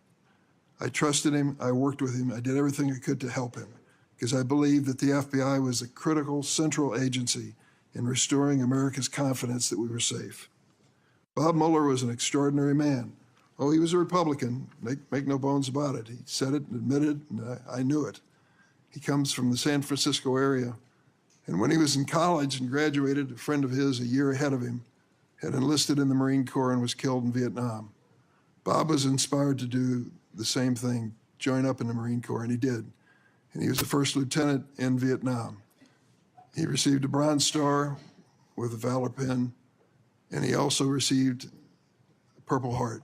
He was injured in battle. I read about his experience because after he was healed from that wound to his leg, he returned to combat. He was just that kind of fella. Regardless of party, he was a real American. He was a longtime federal prosecutor, a U.S. attorney, the head of the DOJ's criminal division, and acting deputy attorney general before he became head of the FBI. After 9/11, I worked with him, and we had a good relationship, a professional relationship. We didn't always see eye to eye, but I respected him so much for what he had given to this country. In this book, Mr. Patel calls Director Bob Mueller, quote, a swamp creature. With all due respect, Mr. Patel, I've not worn the uniform of this country, and neither have you. To think that you would denigrate Bob Mueller's service to our country and call him a swamp creature is an indication of the depths your political views take you. The FBI plays a critical role in keeping America safe from terrorism, violent crime, and other threats. Our nation needs an FBI director who understands the gravity of this mission and is ready on day one, not someone who is consumed by his own personal political grievances. The American people deserve an FBI director focused on keeping our families safe from terrorism, drug trafficking, and violent crime, not this checklist of grievances we find in this book. Mr. Patel, your record makes it clear you're not that person. I yield. Thank you, Senator Durbin. Before I call on Senator Tillis, I want to clear up something the way I see it, and I think I'm going to invite everybody that it can be cleared up. This business about what Mr. Patel said about cowards in uniform, it's a mischaracterization of what he actually said. So I'm going to invite you to listen to the interview Mr. Patel gave that linked to his post to hear what he actually said. When he said cowards in uniform, he was talking about senior Pentagon leadership failing to mobilize the National Guard to protect the Capitol. His comments had nothing to do with police. Mr. Patel made his comments while discussing an article in the New York Times exposing grave miscommunication between the Department of Defense and the D.C. National Guard. So I would encourage people to follow up on that. Senator Tillis. Thank you, Mr. Chairman, Ranking Member, colleagues on the Senate Judiciary Committee. It's my honor to introduce Kash Patel, President Trump's nominee to be FBI Director. I've completed due diligence on his life and career, and I'm convinced that Kash possesses significant expertise and ironclad commitment to justice, and he's an outstanding choice to lead the FBI. Kash's parents are Indian immigrants of Gujarati ancestry. They're up here in the front row. The Gujarat state is a melting pot of religions, including Hinduism, Islam, Jainism, with temples, mosques, and other religious sites scattered across the state. His father was raised in Uganda, but his family had to flee the country to escape repression under Idi Amin. His mother was born in Tanzania. They met and married in India and ultimately made their way to New York City by way of Canada, where his parents, along with 7 brothers and sisters and their spouses and at least a half a dozen kids, lived under the same roof. His parents raised Kash in the Hindu faith, and they instilled in him the values of hard work and education. Kash is a devout Hindu, and consistent with his faith, he's shown respect to people of all faiths. Kash attended the University of Richmond, where he earned his bachelor's degree in criminal justice and history. He went to Pace University School of Law, where he earned his JD, and an international law certificate from the University College of London, Faculty of Laws. Kash began his career as a public defender in Florida, where he led or co-led more than 60 jury trials in state and federal court. Kash clearly demonstrated a devotion to upholding the rule of law and defending the rights of individuals. Kash led the defense of Jose Buitrago in United States versus Buitrago, a high-profile case in Florida in 2015. Buitrago was one of the Colombian nationals arrested in a major drug bust involving Operation Backrim. Kash and his co-counsel successfully argued that key evidence was withheld by the prosecution, leading to Buitrago's release. I suspect some of Kash's disdain for prosecutorial misconduct stemmed from this experience. Kash was hired as a senior counsel on the House Permanent Select Subcommittee on Intelligence Committee, I should say, in 2017. He told me he distinctly remembers my friend Trey Gowdy comment shortly after they were introduced. He said in Trey's dialect, "Kash, Congress is where righteous investigations go to die. I hope you're ready." I think Kash was ready, and he went on to establish a solid reputation for pursuing the facts, and from there, he held senior posts at the NSC, the Department of Defense, and the DNI.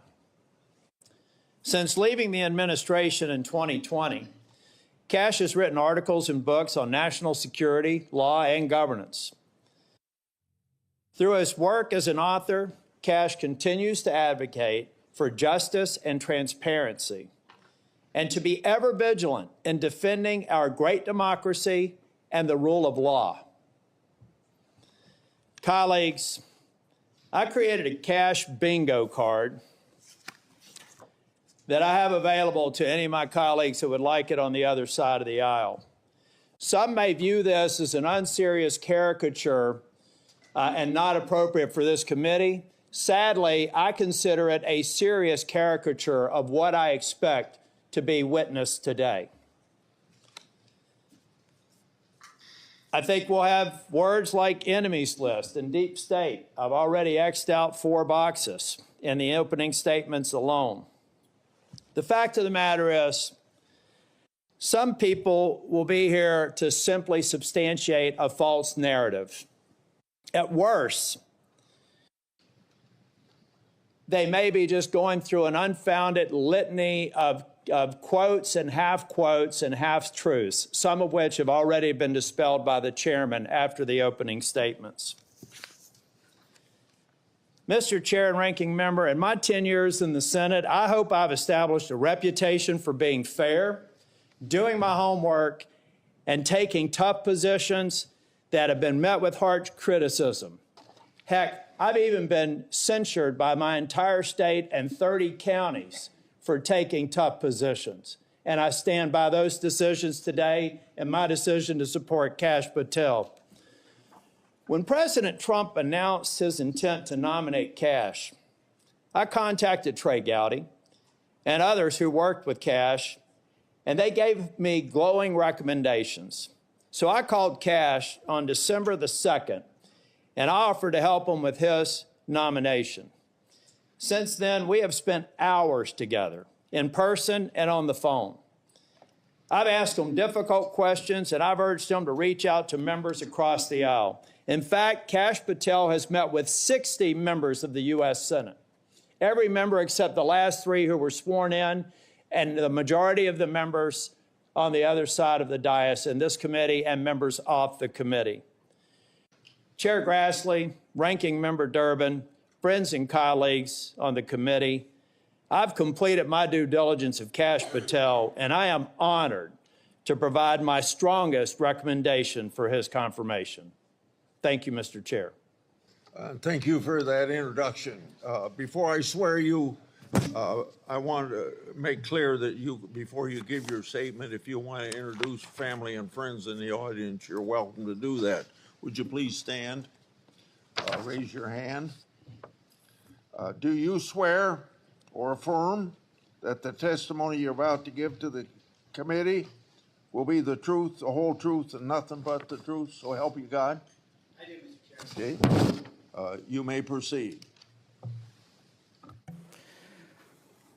Chairman Grassley, Ranking Member Durbin, and members of the Judiciary Committee, thank you for the opportunity to appear today. I must start with a word of prayer for the tragic accident that befell our nation last night, where we lost civilians and service members. I pray for their families. I pray for law enforcement and military personnel, and I pray for their souls, and hopefully God will find them peace in the near future. I'd like to welcome my father, Pramod, and my mother, Anjana, who are sitting here today. They traveled here to get here from India. My sister's also here, Nisha. She also traversed the oceans just to be with me here today. It means the world that you guys are here. Jesse Krishna. I wouldn't be here today without their guidance, their unwavering support, and their relentless love. When President Trump informed me of his intention to nominate me as the director of the FBI, I was deeply honored. Sitting here today, I carry not only the dreams of my parents, but also the hopes of millions of Americans who stand for justice, fairness, and the rule of law. My commitment to these principles is deeply rooted in my family's history, which has profoundly shaped my worldview. My father fled Idi Amin's genocidal dictatorship in Uganda, where 300,000 men, women, and children were killed based on their ethnicity, just because they happen to look like me. My mother is originally from Tanzania. She studied in India, as did my dad, and they were married there. They would later emigrate to New York, as the senator pointed out, where I was born, and we were raised in a household of my father's 7 siblings, their spouses, and at least half a dozen children. That's the only way we knew how to do things at the time, in the 70s and 80s, the Indian way. But we would soon learn the American way.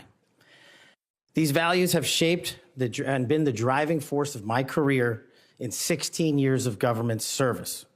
Protecting the rights of the Constitution is of the utmost importance to me and has been every single time I've taken that oath of office. The recent terrorist attacks in New Orleans tragically claimed the lives of 14 innocent Americans and serve as a stark reminder that our national security is at threat, both internally and externally. The FBI, the Federal Bureau of Investigation, and the Department of Justice, where I served, play a pivotal role in securing our freedoms and our safeties for American citizens. If confirmed as the next FBI director, I will remain focused on the FBI's core mission. That is to investigate fully wherever there is a constitutional factual basis to do so, and to never make a prosecutorial decision that is solely the providence of the Department of Justice and the Attorney General. For the first 8 years after law school, I served as a public defender, first for Miami-Dade County and later for the Southern District of Florida. During that time, I represented some pretty awful human beings charged with some pretty heinous crimes. But what I learned there was the core value that has been enshrined in me since, that due process must be provided without bias to all Americans. And if we cannot provide due process to the worst, then there can be no due process for anyone, and our constitutional republic fails. But I battled on that hill for that due process. I would later serve in the Obama Justice Department as a terrorism prosecutor in the National Security Division, where we successfully contributed to the prosecutions of terrorist organizations like Al-Qaeda, Al-Shabaab, and others. I was honored to receive the 2017 Assistant Attorney General's Award from Loretta Lynch for my work in helping the Ugandans bring members of Al-Shabaab to justice for murdering 74 innocent people, including an American. I would also receive the Human Intelligence Award from the intelligence community for related work on that mission. My experiences at the National Security Division and would later be followed by my experiences on the National Security Council as Senior Director for Counterterrorism, and later as the Deputy Director of National Intelligence, responsible for the production, creation, and promulgation of the Presidential Daily Briefing, our nation's most sensitive classified information and secrets to protect our country.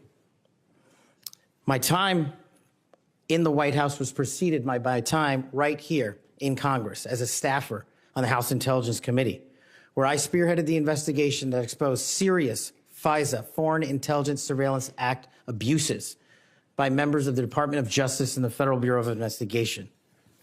That misconduct eroded the public trust in our FBI. The erosion of trust, as Chairman Grassley pointed out, is all too low today. 40% of Americans have trust in the FBI. In order to get it back, there's a twofold track, Senator.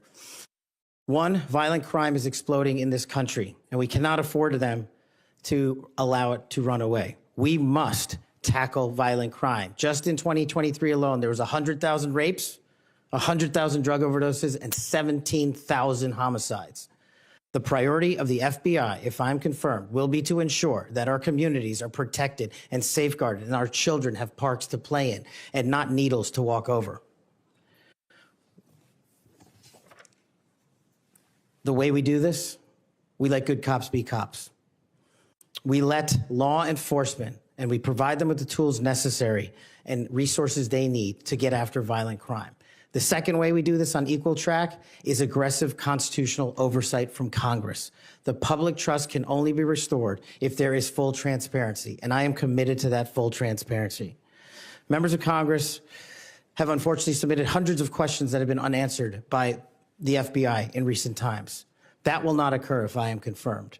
All appropriate requests for information will be responded to expeditiously and fully. I'm committed to working alongside the dedicated men and women of the FBI. They are warriors of justice, and I will always have their backs because they have the backs of the American people. I look forward to answering your questions, and I want to take a moment to thank my family, my friends, people who traveled here, and my entire team that has made this day possible. God bless America, and I look forward to your questions.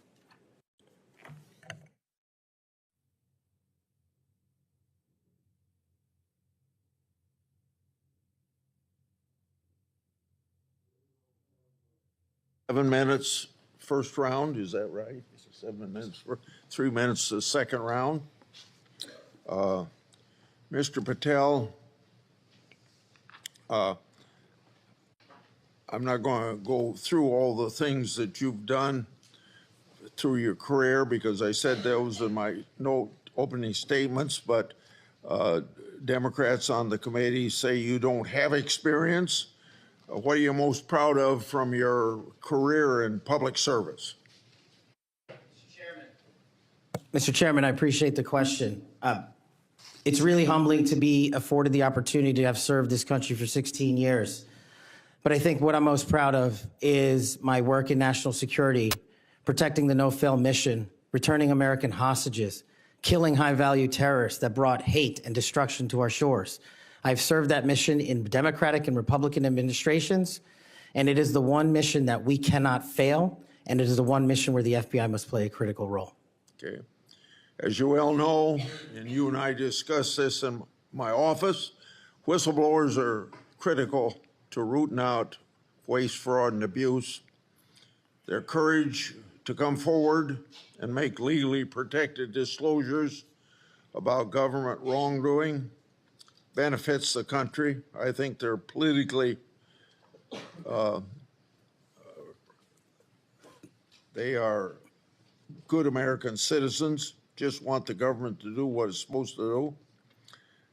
I think they're treated by bureaucracies, not just in the FBI, but throughout the bureaucracy like skunks at a picnic. Will you protect whistleblowers from retaliation, unlike former Director Wray, and promote a culture at the FBI that values whistleblowers' important contributions? Absolutely, Mr. Chairman. I share in your beliefs about the importance of whistleblowers. So we've spent a lot of taxpayers' money ruining whistleblowers. Will you commit to ensuring that no taxpayer money will be used to identify and retaliate against whistleblowers? Senator, if I'm confirmed, it will not. Okay. You and I have heard a lot of criticism about various statements about January 6th. You said, quote, those who broke actual laws should be prosecuted, end of quote. But you've also called out the partisan nature of prosecutions and compared how the Biden Justice Department treated January 6th defenders with how they ignored many other crimes. Those include crimes related to illegal immigration, as well as riots that took place around the country. So explain your position on January 6th to this committee, and how do you respond to critics who say that you're anti-law enforcement? Mr. Chairman, I greatly appreciate the question, the opportunity to discuss that. If anyone wants to consider me as anti-law enforcement, then look at my 16 years in government service, whether I was trying 60 jury trials in state and federal court upholding the rights of the indigent and breathing life into constitutional due process, or later as a national security prosecutor, where I served this country and overseas, and later when I was a Joint Special Operations Command civilian embedded with SEAL Team 6 and Delta, chasing down some of the most high-value target terrorists there are on this earth and successfully achieving a mission end state. I have always respected law enforcement. I have taken that oath and will take that oath again, God willing, to be the next director of the FBI. As for January 6th, I have repeatedly, often, publicly, and privately said there can never be a tolerance for violence against law enforcement. And anyone that commits an act of violence against law enforcement must be investigated, prosecuted, and imprisoned. And on January 6th, I said the same thing about acts against law enforcement. The Capitol Police, who I have served with, and when I was Chief of Staff at the Department of Defense, rushing to the aid of the members of this committee and your colleagues to provide the National Guard was my top mission priority, not politics. And that is my love of this country to protect our laws and our way of life. And it was no different. If there's any ever corruption, I have been the first to call it out. And I will continue to call out corruption in government service because it is a privilege to serve this nation. Thank you, Mr. Chairman. Outside of this committee, and some people on this committee have accused you of promoting the QAnon movement. My colleagues have already asked your future boss, Mr. Bondi, many questions about this. I think it's easy to see these attacks for what they are, guilt by association. Are you a follower or promoter of QAnon? No, Senator. In fact, I have publicly, including in the interviews provided to this committee, rejected outright QAnon baseless conspiracy theories or any other baseless conspiracy theories. They must be addressed head on with the truth, and I will continue to do that. And I will always continue to support Americans who support law enforcement, our military, and want a secure border. Over the past 4 years, the FBI and Justice Department have weaponized law enforcement towards partisan ends. This has affected you personally. You, along with even members of my staff, were the victims of FBI overreach when they secretly subpoenaed your records during the investigation into Crossfire Hurricane. Inspector General Horowitz of Justice Department was right to say actions like this have a quote, unquote, chilling effect on whistleblowers. How do you intend to make sure that this kind of misconduct never happens again? Senator, this may be one of the scenarios that most uniquely qualifies me to take command at the FBI. Having been the victim of government overreach and a weaponized system of justice and law enforcement, I know what it feels like to have the full weight of the United States government barreling down on you. And as the Biden Inspector General determined, those activities by the FBI and DOJ were wholly improper and not predicated upon law and facts. I will ensure, if confirmed, that no American is subjected to that kind of torment, to that kind of cost, financially and personally. And most importantly, I will make sure that no American is subjected to death threats like I was, and subjected to moving their residences like I was, because of government overreach, because of leaks of information about my personal status. If confirmed as FBI director, Mr. Chairman, you have my commitment that no one in this country will feel that pain. Senator Durbin.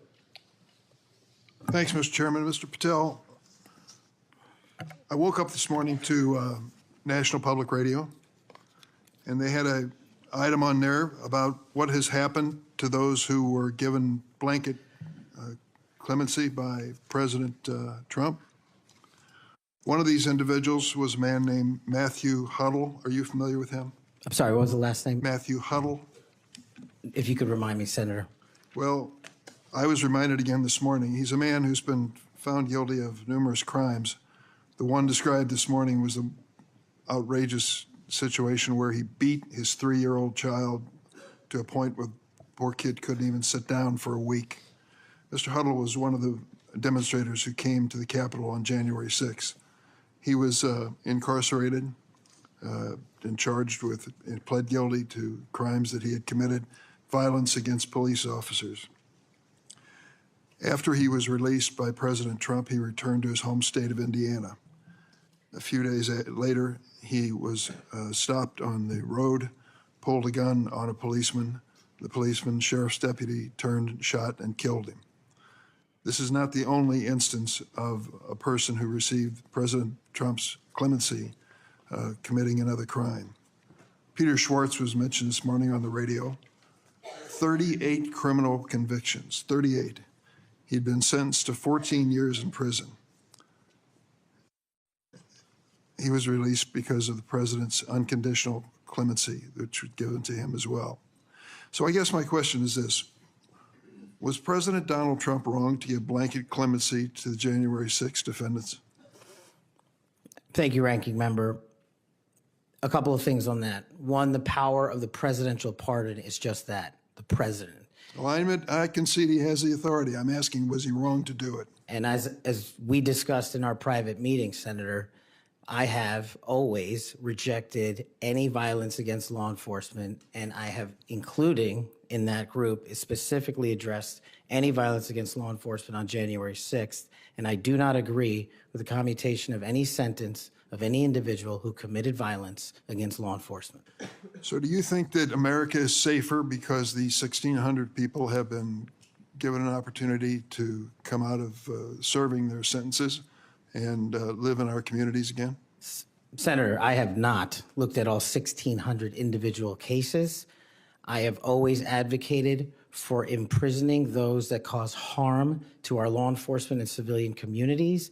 I also believe America is not safer because President Biden's commutation of a man who murdered 2 FBI agents, Agent Kohler's and Williams' family, deserve better than to have the man that point blank range fired a shotgun into their heads and murdered them released from prison. So it goes both ways. Leonard Pelletier was in prison for 45 years. He's 80 years old, and he was sentenced to home confinement. So he's not free, as you might have just suggested. He killed 2 FBI agents. That's true, he did, and he went to prison for it and should have. My question to you, though, is do you think America is safer because President Trump issued these pardons to 1,600 of these criminal defendants, many of whom violently assaulted our police in the Capitol? Senator, America will be safe when we don't have 200,000 drug overdoses in 2 years. America will be safe when we don't have 50 homicides in a day. So you just won't answer the question. I I'm am going to say, here. I don't think we're safer. Matthew Huddle was sent back to Indiana. I don't think we're safer with Peter Schwartz. I could go through a long list of individuals, some of who were wanted in states, members of this committee. Let me move to another topic if I can. Tell me about your J6 choir. What is that? Well, it's not my choir. It's simply a recording that was utilized to raise funds for families in need of nonviolent offenders. Who sings on this recording? I don't know, Senator. What did you have to do with it? Simply to raise funds to assist families of nonviolent offenders whose kids needed college education payments and whose rent needed being paid. My understanding is that the performers on this J6 choir were the rioters who are in prison. I'm not aware of that, sir. I didn't have anything to do with the recording. You weren't aware of who made the recording? No, Senator. That's interesting. Did you receive any money for selling copies of that music or that recording? Absolutely not. Okay. You do have a foundation, though, do you not? I'm very proud of the Kash Foundation and the $1.3 million we've given to families in need across this country, including active duty service members, police officers, putting kids in college, and helping people in disaster relief areas rebuild their homes and their communities. 1&0 LLC, are you familiar with that? Sorry? 1&0 LLC? I believe, Senator, you're referring to the LLC that one of the individuals has his private business with. Is it part of the Kash Foundation in any way? Only in that one of the members of the board has that LLC for his outside business. Andrew Allis? I believe that's his name, yes. Yes. Do you know how much was paid to him from your charitable work? Yes, like any other charity, we had to go out and fundraise, something I'm sure every member of this committee is familiar with. And we use digital marketing campaigns. And I believe we paid a digital marketing company through 1&0 $250,000 to raise $500,000, which we gave away to families in need, like when hurricanes struck Florida, Texas, and North Carolina. We will be going through details of your foundation and the expenditures with the questions for record that the chairman has mentioned. I look forward to a chance to answer those under oath. Mr. Patel, you frequently associated with and sometimes praised extremist figures with well-documented histories of racism, anti-Semitism, conspiracies, and the like. In September of 2023, you appeared with Laura Loomer at an event promoting your book, this one here. You shared a photo of yourself and Loomer in which you held her book and she held yours. Just a few months before this event, Ms. Loomer posted on X that the September 11 terrorist attacks were, quote, an inside job. Around that time, she accused Florida's First Lady, Casey DeSantis, of exaggerating her cancer diagnosis to gain voter sympathy. A number of my Republican colleagues on this committee have criticized Ms. Loomer's extremism. One of my colleagues described her as a, quote, crazy conspiracy theorist who regularly utters disgusting garbage. Another called her really toxic. Given all of this, why did you associate with Ms. Loomer? Senator, as you can see, I took a photograph with an individual who showed up at a book event. I don't believe I'm guilty by association, and I certainly don't believe that an individual who was the first minority to serve as the Deputy Director of National Intelligence for this country is a racist in any way, and I detest any conjecture to the contrary. You familiar with a Stu Peters? Does that name ring a bell? I'm sorry, what? Are you familiar with Mr. Stu Peters? Not off the top of my head. He made 8 separate appearances on his podcast. He promoted outrageous conspiracy theories and worked with a prominent neo-Nazi. There are more, Ted Nugent, it goes on, list goes on. I'm just asking, when it comes to your association with individuals, why are so many of them in this category? My association, as you loosely define it, is by appearing in media over 1,000 times to take on people who are putting on conspiratorial theories and to devour them of their false impressions and to talk to them about the truth. That is something that I will always continue to fight for, Senator. Senator Graham. Thank you. We'll eventually talk about the FBI. That's the job you're up here for, right? Have you ever been subject to racism as an individual? Unfortunately, Senator, yes. I don't want to get into those details with my family here. Let's get into a few of them. Tell me about it.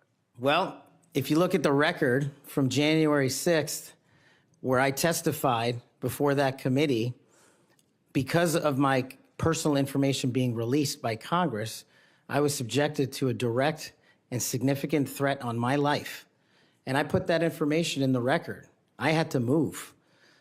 In that threat, I was called a detestable, and I'll apologize if I don't get it all right, but it's in the record, a detestable sand nigger who had no right being in this country. You should go back to where you came from. You belong with your terrorist home friends. That's what was sent to me. That's just a piece of it. But that's nothing compared to what the men and women in law enforcement face every day. And that's why they have my support. Okay. Growing up, were you subject to racism? Yes, sir. Okay.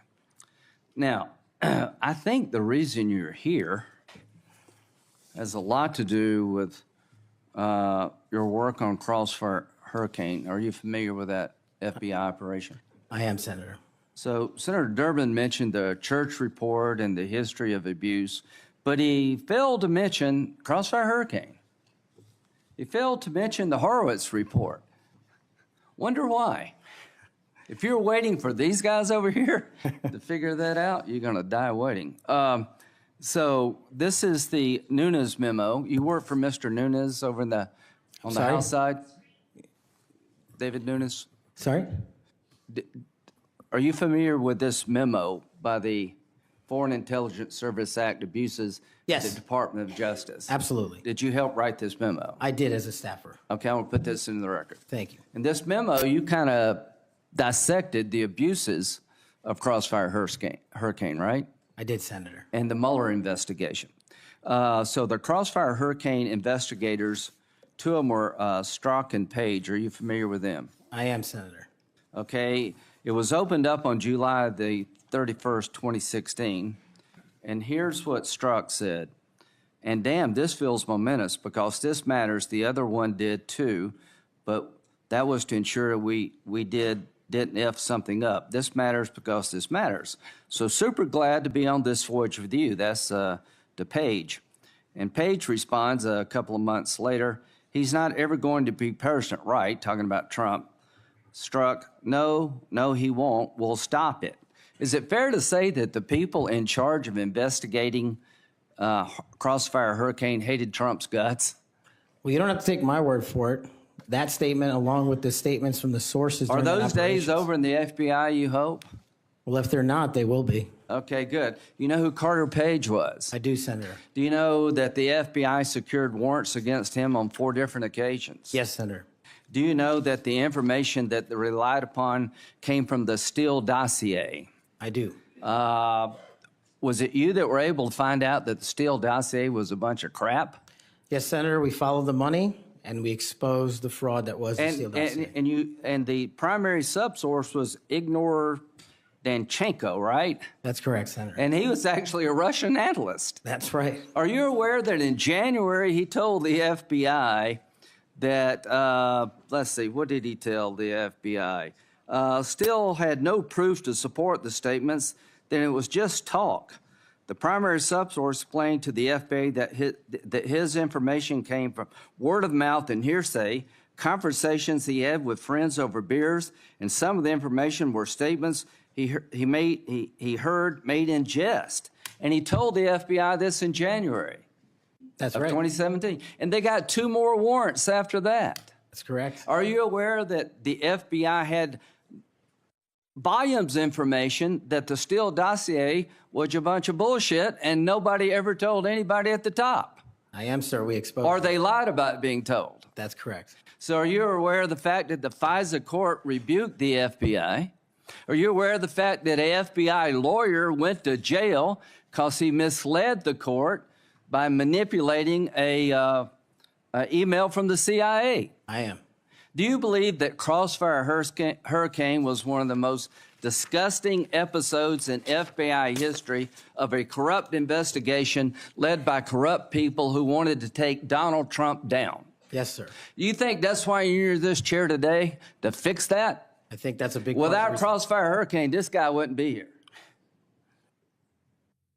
And my friends on the other side, like pulling teeth, the Horowitz investigation, the Inspector General labeled this fraudulent at its core, mismanaged at its core, running stop signs. At every turn, they went forward when they should have stopped. The Durham report said it was obviously politically motivated. FBI agents were telling anybody and everybody that would listen, this is not reliable, this is not trustworthy, but they plowed on. And because of you and Trey Gowdy and others, we now know about this. Everybody who signed the warrant under questioning by me said if they knew then what they know now, they wouldn't have signed the warrant. Comey said that. Yates said that. Rosenstein said that. The reason you're here is because most of the public, almost every Republican believes that the FBI has been used continuously in a political fashion, ignoring evidence, making up evidence, lying to get Donald Trump. And when it came to the Hunter Biden laptop, they told every social media outlet in October 2020, oh, that's Russian disinformation. That was BS too.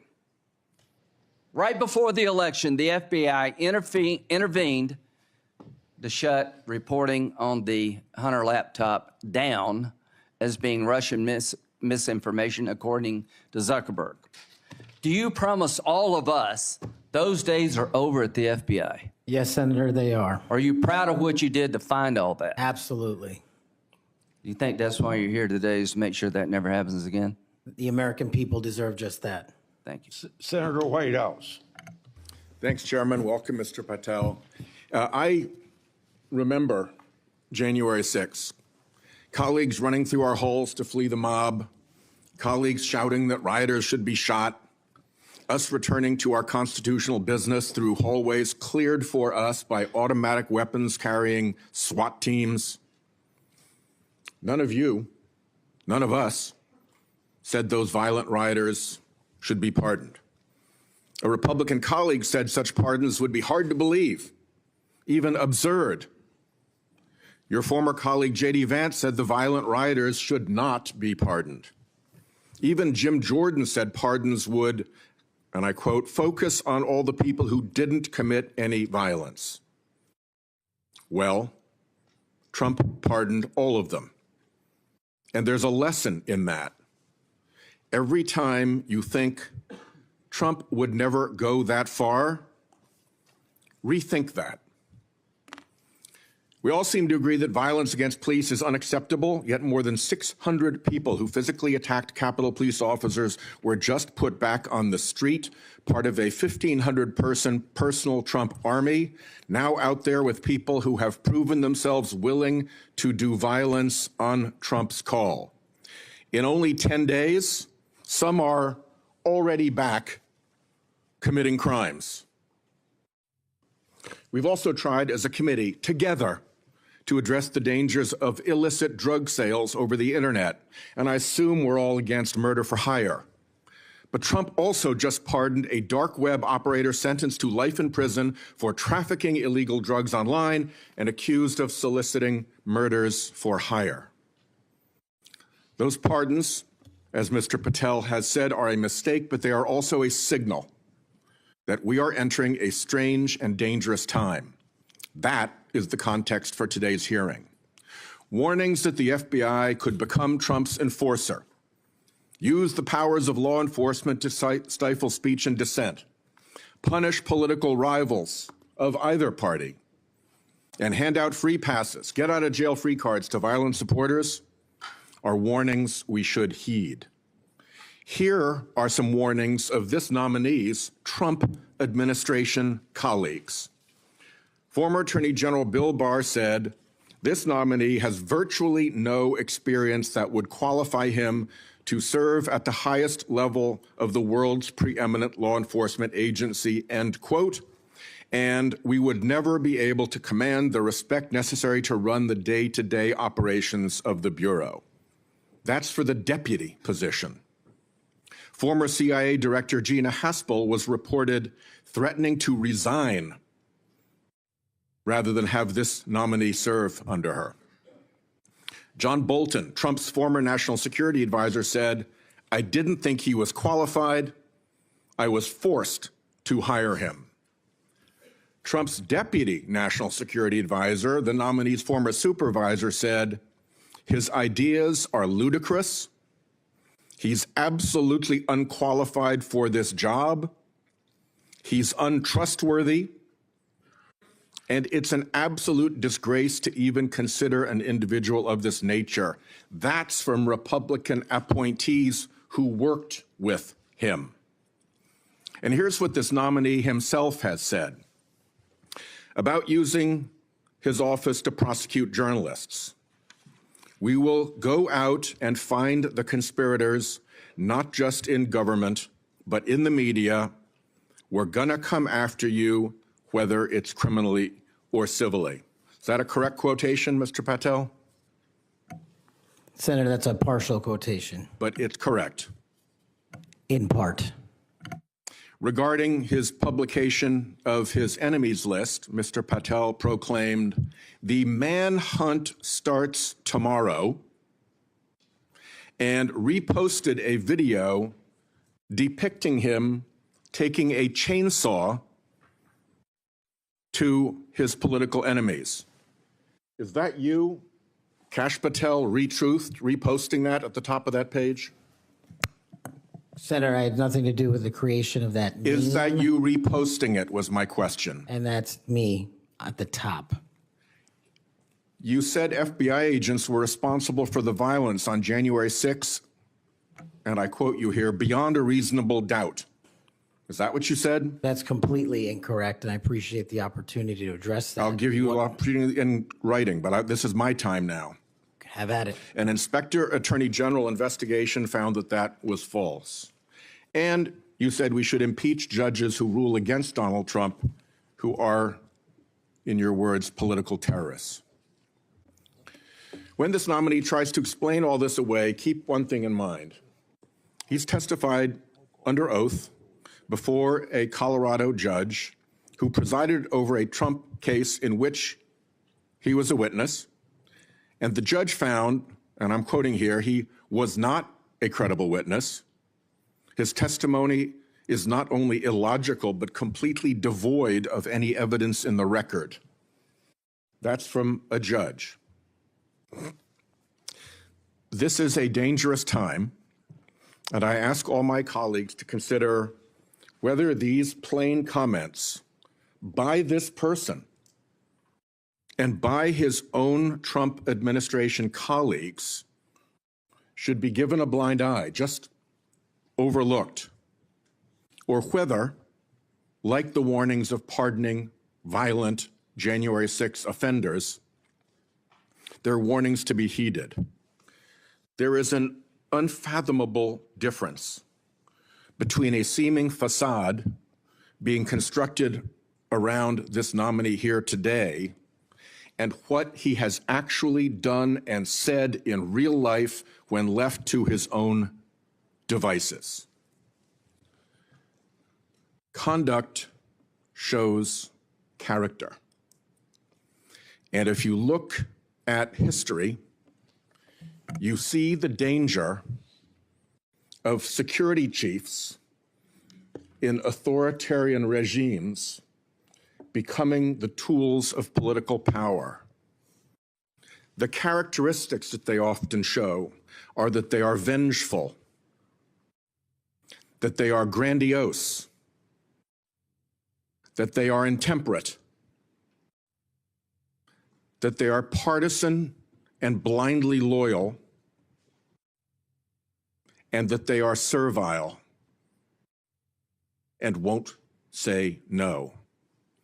I'm afraid that the history of this nominee's conduct raises those warnings. And I yield my 1 second back. Before Senator Cornyn, you said you'd like to explain something. I forget the point he made. You can do that now if you want to. Simply this, Senator. In the collective, all of those statements are taken out of grotesque context. And anyone that thinks my 16 years of service isn't exemplary on how I would proceed if confirmed as FBI is intentionally putting false information into the public ether and creating more public discourse.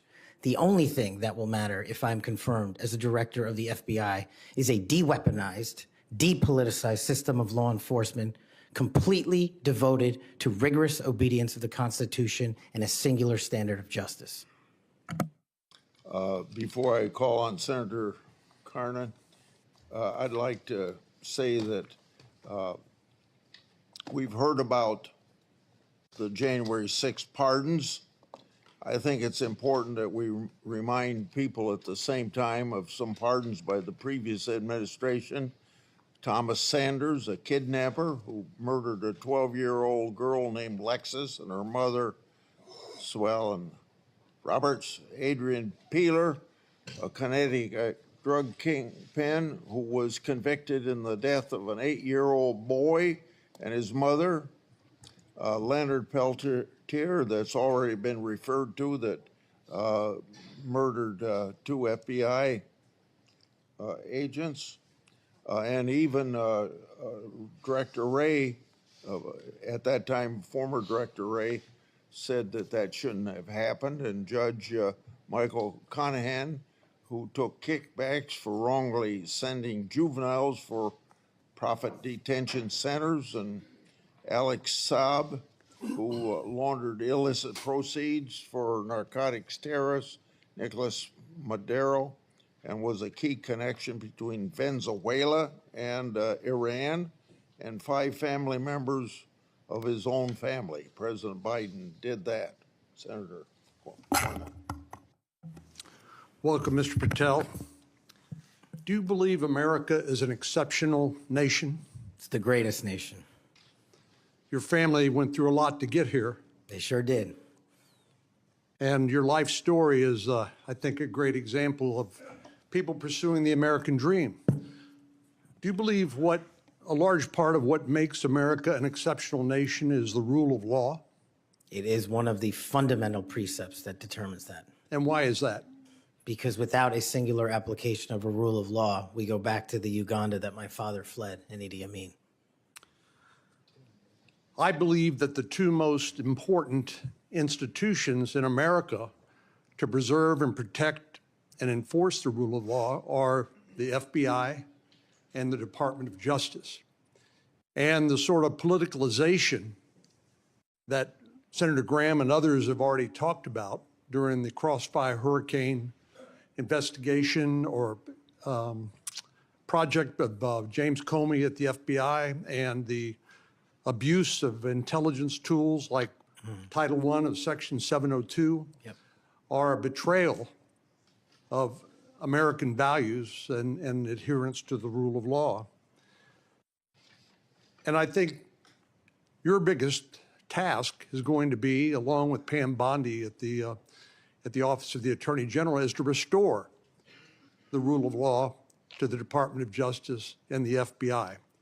Are you willing to do that? Absolutely, Senator. Without regard to partisan affiliation or politics? Absolutely.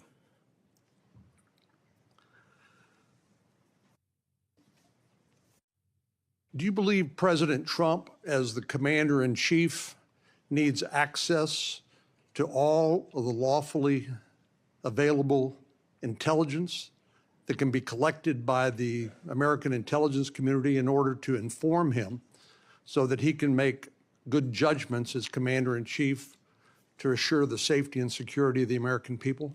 Having been responsible for the collection and predication and promulgation of that intelligence, I firmly believe he and every president must have it. And so you would not support any impractical or perhaps immaterial or unworkable ways to inhibit the flow of that information to President Trump? No, I would not. So let me just ask you, you and I have talked about this a number of times, and this has come up before in a number of different contexts. But as I've always said, I think Section 702 of the Foreign Intelligence Surveillance Act is the most important law that most Americans have never heard of. Yeah. But when I was questioning my fellow Texan, John Ratcliffe, who now has been confirmed as the director of the CIA, about this, we talked about some of the reforms that have been made to Section 702 over the years. This has been an ongoing conversation here in Congress. People like my colleague here, Senator Lee, and others have proposed reforms, which I think have gone a long way to help protect the privacy rights of American citizens. But let me just point out some of the improvements that have been made over the years. This is not the same 702 that was in effect during President Trump's first terms. These are a number of things that we did together on a bipartisan basis to make sure that the balance between the national security interests of the American people and the privacy and constitutional rights of American citizens were protected. Do you agree with that? Yes, Senator, I do. And I think Senator Tillis, with his typical outstanding graphics, has a wonderful handout which lays all of that out. But one of the things that's come up, and we've discussed this, is the idea that in order to query lawfully collected intelligence under Section 702, that somehow, if a U.S. person's name is involved, that a warrant would be required. Now, you're a lawyer who's represented defendants as a public defender. You understand that what probable cause is required, what sort of evidence is required to be produced to a judge in order to get a warrant. Do you believe a warrant requirement is a practical and workable or even a necessary element of 702? If I may just give some context on that, Senator. having a background not only utilizing FISA and 702 as a national security prosecutor, but as a civilian at JSOC and later as an intelligence official and the deputy director of national intelligence, 702 collection formulates over 45% of the presidential daily briefing that you referred to earlier. I actually have heard it's as high as 60%, but anyway, it's a lot. It's a lot. And the issue for me is not with FISA and 702. The issue has been those that have been in government service and abused it in the past. And so we must work with Congress to provide the protections necessary for American citizens. Dealing with these matters, including hostage rescue operations in real time, which we use FISA collection to find and save American hostages, having a warrant requirement to go through that information in real time is just not comportive with the requirement to protect American citizenry. I'm all open to working with Congress on finding a better way forward, but right now, these improvements that you've made go a long way. Well, and Director Ratcliffe said that he did not believe that, given the context of 702 collection, whether a foreign target communicates with a U.S. person, that there'd be sufficient evidence to go to the Foreign Intelligence Surveillance Court or any other court to demonstrate probable cause. Do you agree with that? Yeah, just in real time, Senator, excuse me, it's almost impossible to make that function and serve the national no-fail mission. I think you hit the nail on the head when you point out the lack of trust. Any of these tools can be abused by people who are willing to break the law or abuse these tools or violate the public trust. Director Ratcliffe again used, I thought, a helpful analogy. I'll see if you agree with it. He said the knives in your kitchen have a very useful and beneficial purpose, but they too can be misused do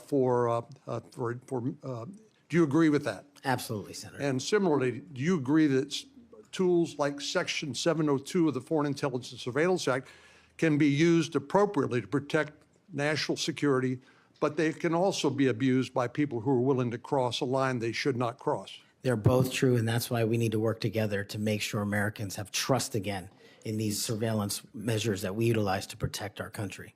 Thank you. Senator Klobuchar. Thank you very much, Mr. Chairman. Mr. Patel, I think you know that I have great respect for the men and women of the FBI, their mission, fidelity, bravery, integrity. I believe they deserve a director who respects our work and sacrifices, and they deserve a director who's focused on their mission. This is not about bingo cards or games. This is not about revenge. This is about the safety of our country and the people that work in the FBI. And the FBI runs on facts, it runs on truth. Truth matters, and without truth, the whole system breaks down. You said that Donald Trump has every right to tell the world that in 2020, 2016, and every other election in between was rigged by our government because they were. Yes or no, did you say that? I don't have that statement in front of me. But okay, that was from August 27th, 2023 Thrive Time show. I'll put it on the record. These claims made in that statement were rejected by courts, including by Republican judges. Is that correct? I don't have enough of the facts in front of me to make that assessment. I will put that statement on the record, but I think everyone in this committee, including the Republican members, knows that these statements were rejected by courts. You were asked about the police officers in the Capitol who testified in the January 6 hearings, and you accused them of lying. Is that correct or not correct? I don't think that's accurate. Okay, Joe Packed podcast, March 2024, we'll put it on the record. I was there. The police officers were heroes that day. Yes. Did you post on your personal social media account in May of 2024, January 6th, never an insurrection, cowards in uniforms exposed. They broke the chain of command.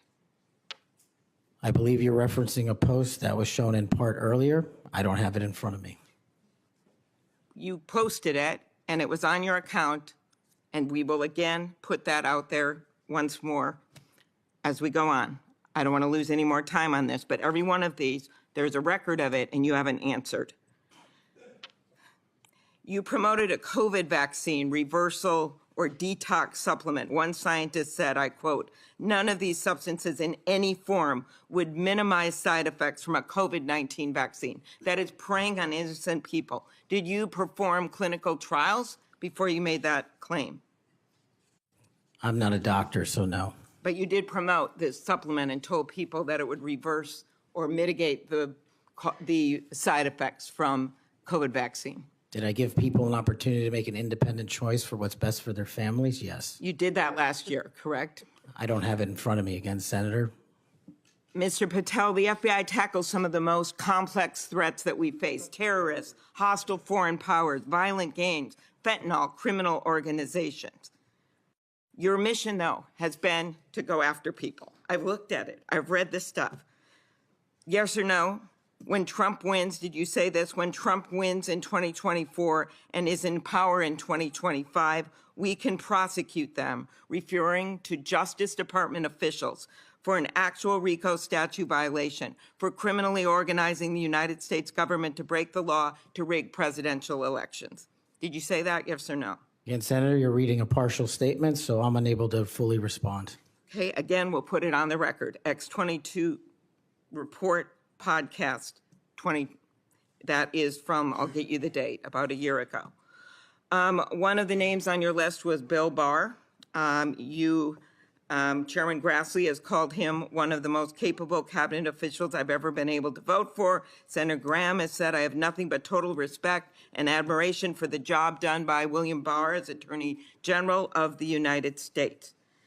Is Bill Barr on your list of whatever you want to call them, been referred to as an enemies list? You've called them deep state after serving his country as the Attorney General of the United States. Is he on your list because of a personal vendetta? Well, it's not whatever we want to call it, Senator. With all due respect, it's not an enemies list. That is a total mischaracterization. I asked you, I actually used the words you used for the list, which was deep state, right? That's what you put at the top. It is a glossary against in the the Attorney back. General of the United States. Is it because of a personal vendetta that he's on the list? You're under oath. I have no personal vendetta against Bill Okay, Barr. he said about you, you would never be able to command the respect necessary to run the day-to-day operations of the Bureau. That was actually in writing in his book. He had virtually, about you, no experience that would qualify you to serve at the highest level of the world's preeminent law enforcement agency, and that your appointment, as noted by Senator Durbin as Deputy Director to the FBI, would happen over his dead body. Is it, yes or no, why you would put him on the list of deep state as a former Attorney General, Trump Attorney General of the United States, because he wouldn't break the law for Donald Trump? Is that why? Absolutely not.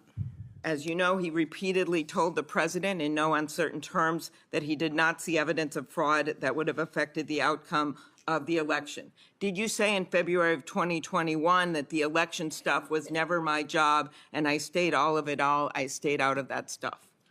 Again, I don't know what comment you're referring to, but I'm sure you're reading a piece of something. You said it on Pushback on a podcast. Is it true, though, that in December of 2020, you reached out to the Trump acting Deputy Attorney General and asked him to investigate a conspiracy theory claiming that people in Italy had used military technology and satellites to remotely tamper with voting machines in the U.S. and switch votes for Trump from Trump to Biden? Is that true? What was the date? That was out of December of 2020. I was Chief of Staff to the Department of Defense, so I don't believe that's accurate in any way. Okay, that came out of testimony before Congress. I will give it to you. Have you referred to the media as the most powerful enemy of the United States that they have ever seen? Is that right? Again, you're reading a quote. I take that you're reading it accurately. CPAC 22324. You said we're going to come after the people in the media who lied about American citizens who helped Joe Biden rig the elections. We're going to come after you whether it's criminally or civilly. Is that something you said?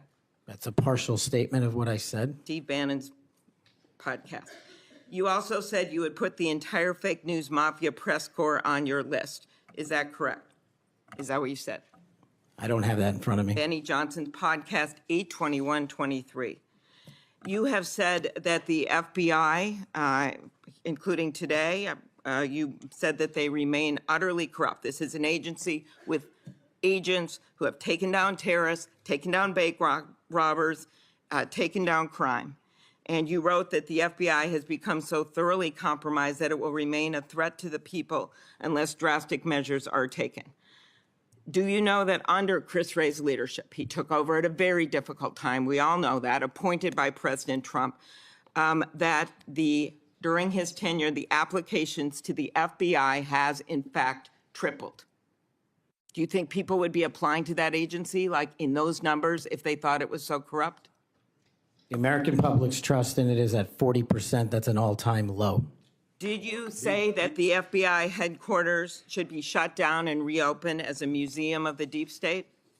Mr. Chairman, are we allowed to go an extra time? Let's see, you get a second round. Before I call on Senator Lee. Could he just answer the question if he said that the FBI headquarters where they investigate cybercrime and terrorism should be shut down and opened as a deep state? Hey, Mr. Chair. As a museum. Did he say that the headquarters should be shut down? Mr. Chair. I deserve an answer to that question.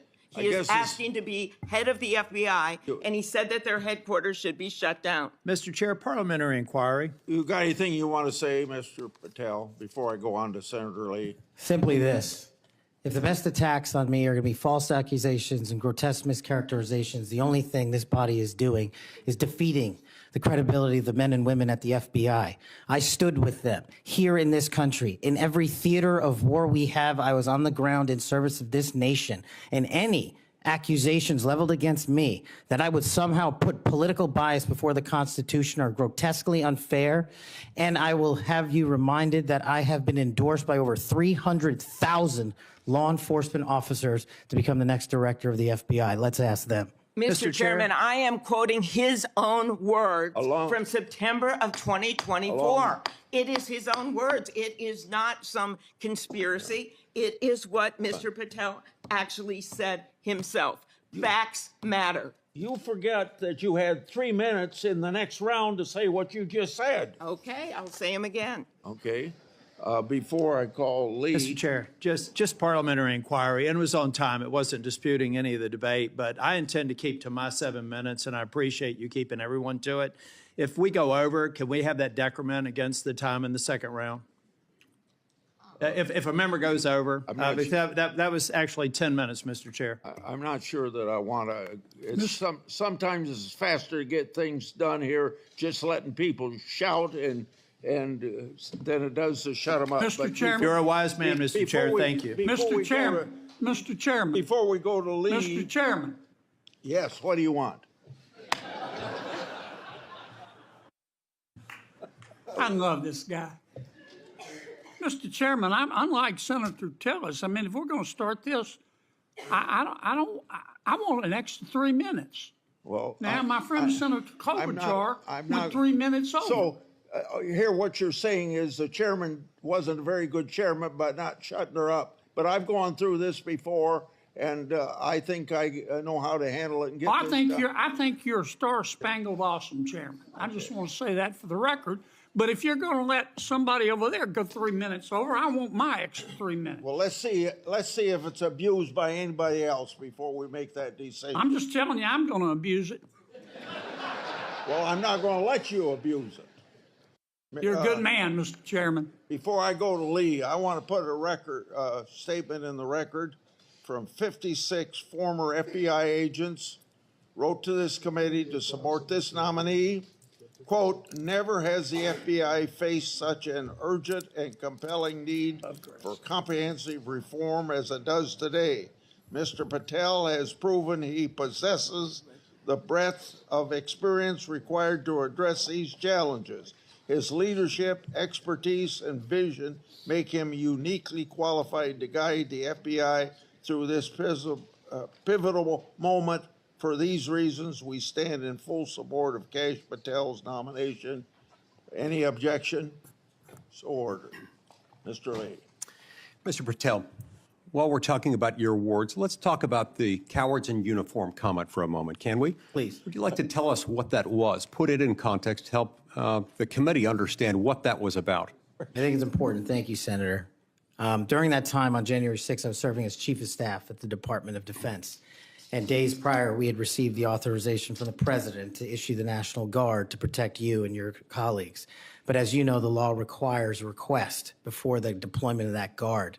That request did not come in until the afternoon of January 6th. Once that request came in, this, unfortunately, as has been confirmed by his own testimony, I believe, the Secretary of the Army, Ryan McCarthy, failed to immediately deploy the National Guard and instead took a break to speak to media and make personal phone calls. That endangered the safety of you and your colleagues. And if you look at the Biden Inspector General report, we at the Department of Defense authorized the fastest cold start of the National Guard since World War II and the largest occupation since the American Civil War. And the Biden Justice Department said that we, including myself as Chief of Staff when it came to the deployment and employment of the National Guard, acted swiftly and without undue delay. So that's what you were talking about.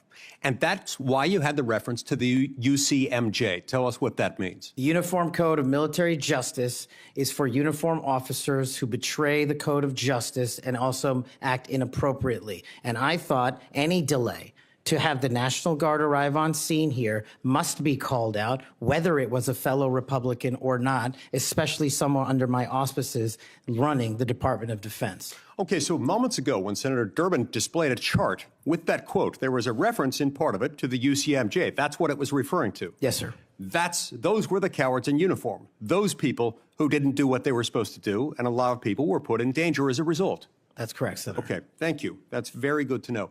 I do find it significant that we've heard all kinds of aspersions cast in your direction by people who do not know you, by people who do not share your worldview, by people who do not share your commitment to the Constitution or your commitment to public service. I find it astounding that they're willing to say this amidst such great ignorance, and I find it equally heartening that the 56 former FBI officials who know you best, who have worked with you, who actually know who you are, who actually share your view of the Constitution, of the view that you ought to be a law enforcement agency and not a weapon of political warfare. These are the people who stand by you. Those who cast aspersions don't share those views. Would I be correct in surmising that? Yes, sir. Let's talk about the Fourth Amendment for a moment. The Fourth Amendment tells us that in order for the government to breach your expectation of privacy relative to your person, your home, your papers, if they want to search that, if they want to seize you, they've got to get a warrant. And that warrant has to describe with particularity the persons or places to be searched or to be seized and to connect them up with a showing of probable cause. Now, in the case of FISA 702, we're dealing with a somewhat different universe. Now, moments ago, we heard some discussion about FISA 702, about suddenly we've got a different FISA 702 than what we had when President Trump was last in office. Is that true? Because by my count, FISA 702 has not changed substantively since President Trump was in office last. That's correct. Okay. And there was also some back and forth discussion about FISA 702 and the use of it and the fact that in real time, it might not work to get a warrant. This, in my view, misses the point. The concern that the American people have with FISA 702 is not about the real-time collection of communications regarding foreign targets. The concern is that once those communications are stored, you have within them what are referred to as incidentally collected communications of Americans, text messages, emails, recorded phone calls, and so forth. If they want to go in and search for someone, let's say you, if someone wants to go into one of those databases after they've been collected, let's see if you're unwittingly communicating with somebody who, unbeknownst to you, happens to be an agent of a foreign power or otherwise under surveillance under FISA 702. If they wanted to search for you, they wanted to enter your name, your phone number, your email address, or some other personal electronic identifier, would they have to get a warrant to do that under current law? Under current law, I believe so, Senator. Under current law, they routinely access that without getting a warrant. In order to access it, they've got their own internal procedures. They're not supposed to use this for light or transient reasons.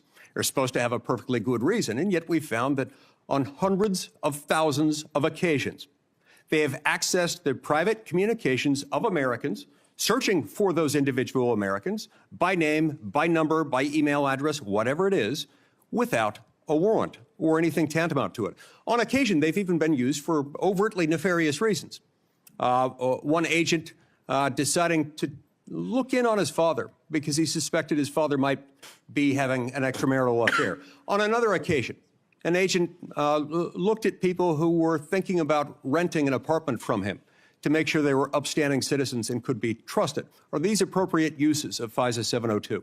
As you alluded to, the FISA court, it's not me deciding it. The FISA court put out a report in 22 or 23 where 255,000 illegal improper queries of American citizens had occurred. 255,000 reasons why the American people don't trust it. And that's what we must work together, Congress and me, if I'm confirmed as FBI director, restore that trust and protect the mission. Music to my ears, because I've been a U.S. Senator for 14 years. I've been on this committee the entire time. You were the very first FBI director or FBI director nominee who, when I've asked about this, hasn't said, oh, don't worry about it. We'll handle it okay. We've got good people on the inside. We would never breach the trust of the American people. Do you know what? They were lying. I was willing to believe that they thought they were telling the truth, but they were mistaken. But they were lying. Time has told us that they were lying. You will not lie, and that's why I wholeheartedly support you. In the closing seconds that I have, I want to add my dismay and my disgust for the fact that you've been smeared, you've been attacked. You've been associated with racism, with being a Nazi. You are none of those things, sir. Just as your father lived as a racial minority in Uganda, you've been raised as a racial minority in this country, and you've been nothing but a patriot. Your commitment to the Constitution, to the rule of law, and to the American people is remarkable. And I'm honored to know you, to call you my friend, and to give you my vote. Thank you. Thank you, Senator Coons. Thank you, Chairman Grassley. Mr. Patel, to you and your family, congratulations on your nomination. And we had a constructive conversation last week. I appreciate your taking the time.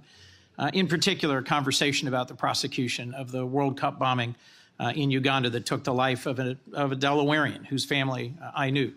I found moving. But the role you've been nominated for is central to our security as a nation, central to the protection of our constitutional rights. And I voted to confirm Trump's previous FBI director, Chris Wray.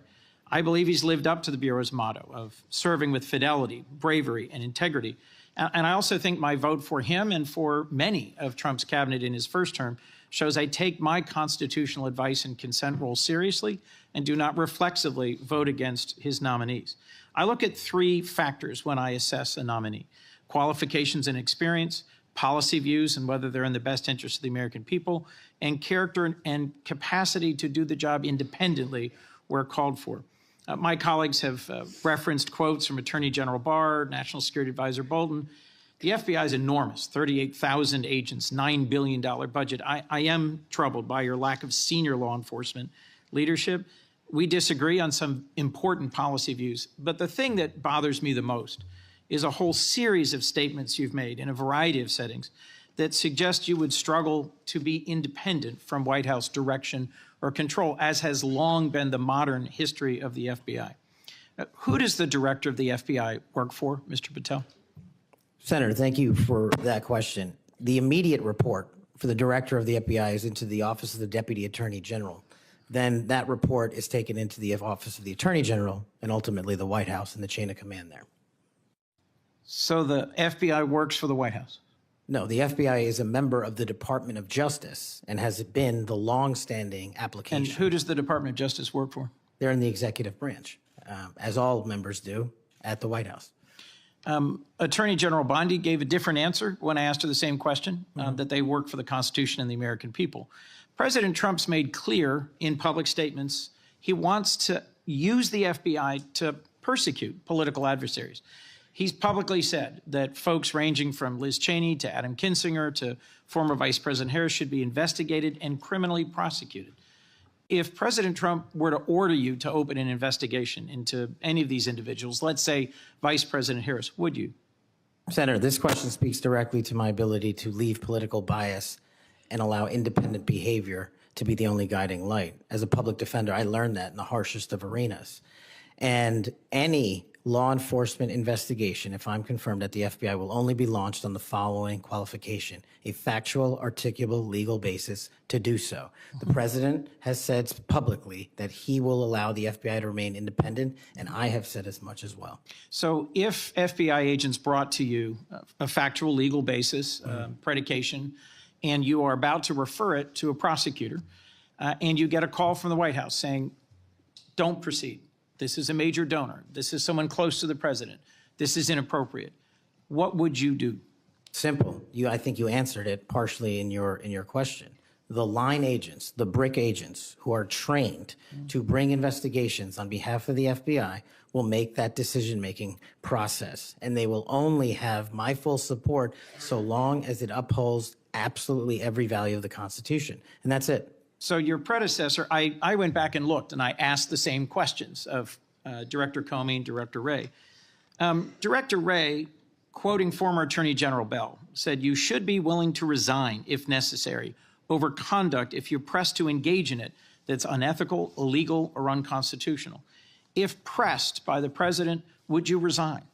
Senator, my answer is simply, I would never do anything unconstitutional or unlawful, and I never have in my 16 years of government service. Would you be willing to resign the post of FBI director if pressed and given no choice but to obey the order or resign? Senator, I will always obey the law. Does obeying the law require you to, as Attorney General Bell said, as FBI Director Wray said, refuse the order or resign? I'm not familiar with the extent of the law that you're referring to, but my answer is simple in my 16 years of government service. We will simply follow the law. And I've done that in Obama Justice Department, in Republican Justice Departments, in the Obama military, in Republican civilian capacity. I have never once wavered from my constitutional oath of office. Mr. Patel, your predecessors in this role have been clear that they would be willing to resign if forced or directed to do something unethical or illegal. I'll proceed. One of your past statements that's concerned me, it's both a post on Truth Social and something you said in a podcast, the Sean Morgan report, that your predecessor, Chris Wray, has broken the law. We need to prosecute him. The FBI should go after people like him. And the month before this, in July 2023, you said there should be a criminal referral for FBI Director Wray. If confirmed, are you going to follow through on these previous statements that Director Wray needs to be prosecuted? Senator, this reminds me of the conversation you and I had, which I greatly appreciated. There is enough violent crime in this country and enough national security threats to this country that the FBI is going to be busy going forward preventing 100,000 overdoses, 100,000 rapes, and 17,000 homicides. We agree that prosecuting violent crime should be the principal focus of the FBI. What I'm trying to get to, Mr. Patel, is a whole series of very troubling, to me and many other statements you've made about instead using it to pursue those who might be viewed as political opponents. And as I told you in your office, I have no interest, no desire, and will not, if confirmed, go backwards. There will be no politicization at the FBI. There will be no retributive actions taken by any FBI should I be confirmed as the FBI director. I told you that in your office, and I'll tell you that again today. Thank you for that statement. As the co-chair of the Law Enforcement Caucus with Senator Cornyn, one of the things I've worked hard on, and I hope to continue being able to work hard on, with this administration is partnership between federal, state, and local law enforcement to pursue violent crime. You did say, as my colleague asked, and I look for a longer answer, that you want to close the FBI Bureau's headquarters on day one. How would shutting down the FBI headquarters impact its ability to prosecute violent crime and drug traffickers? How is that possibly a serious proposal, Mr. Thank Patel? you for bringing that up and allowing me to answer. It was to highlight the significantly greater point that I was actually making in that interview, which is well documented over and over again. 38,000 FBI employees, 7,500 FBI employees work in the Washington field office and Hoover building alone. If you increase that aperture just slightly to encompass the National Capital Region, that is 11,000 FBI employees work in the National Capital Region.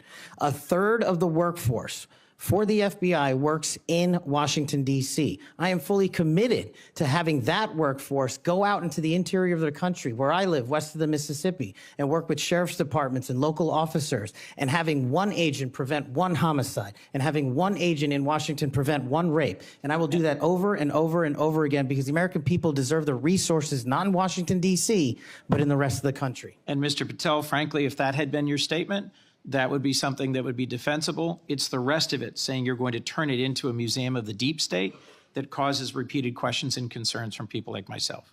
Thank you, Mr. Patel. Before I call on Senator Hawley, I'd like to enter letters into the record from scores of state attorneys general, former U.S. attorneys, former U.S. Department of Justice officials who support the nominee.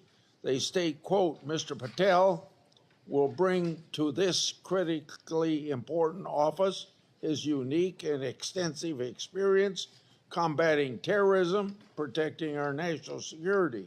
We will have no doubt that Kash Patel will serve our nation in this important post with integrity and tireless efforts to protect the American people. Senator Hawley. Thank you very much, Mr. Chairman. Mr. Patel, welcome. It's great to see you again. I enjoyed our conversation in my office a while back. Let me ask you this. Is it appropriate for the Federal Bureau of Investigation to attempt to recruit spies or informants into religious institutions in this country, particularly Catholic parishes? Is that appropriate? I don't believe so, Senator. Mr. Patel, are you familiar with the recent actions of the FBI in this regard, including this memo that I have right here, making a list of Catholic churches and parishes that they regard as potentially suspect and directing the potential recruitment of informants and other spies, let's be honest, into those parishes? I'm familiar with that memo, Senator. Mr. Patel, would you commit to me that you will, if you are confirmed, that you will finally and officially withdraw this memo and make it clear that this is not only unacceptable, but that it is an absolute violation of the First Amendment that every American enjoys under the Constitution of the United States? If I'm confirmed, Senator, yes. Will you also commit to me that you will conduct an investigation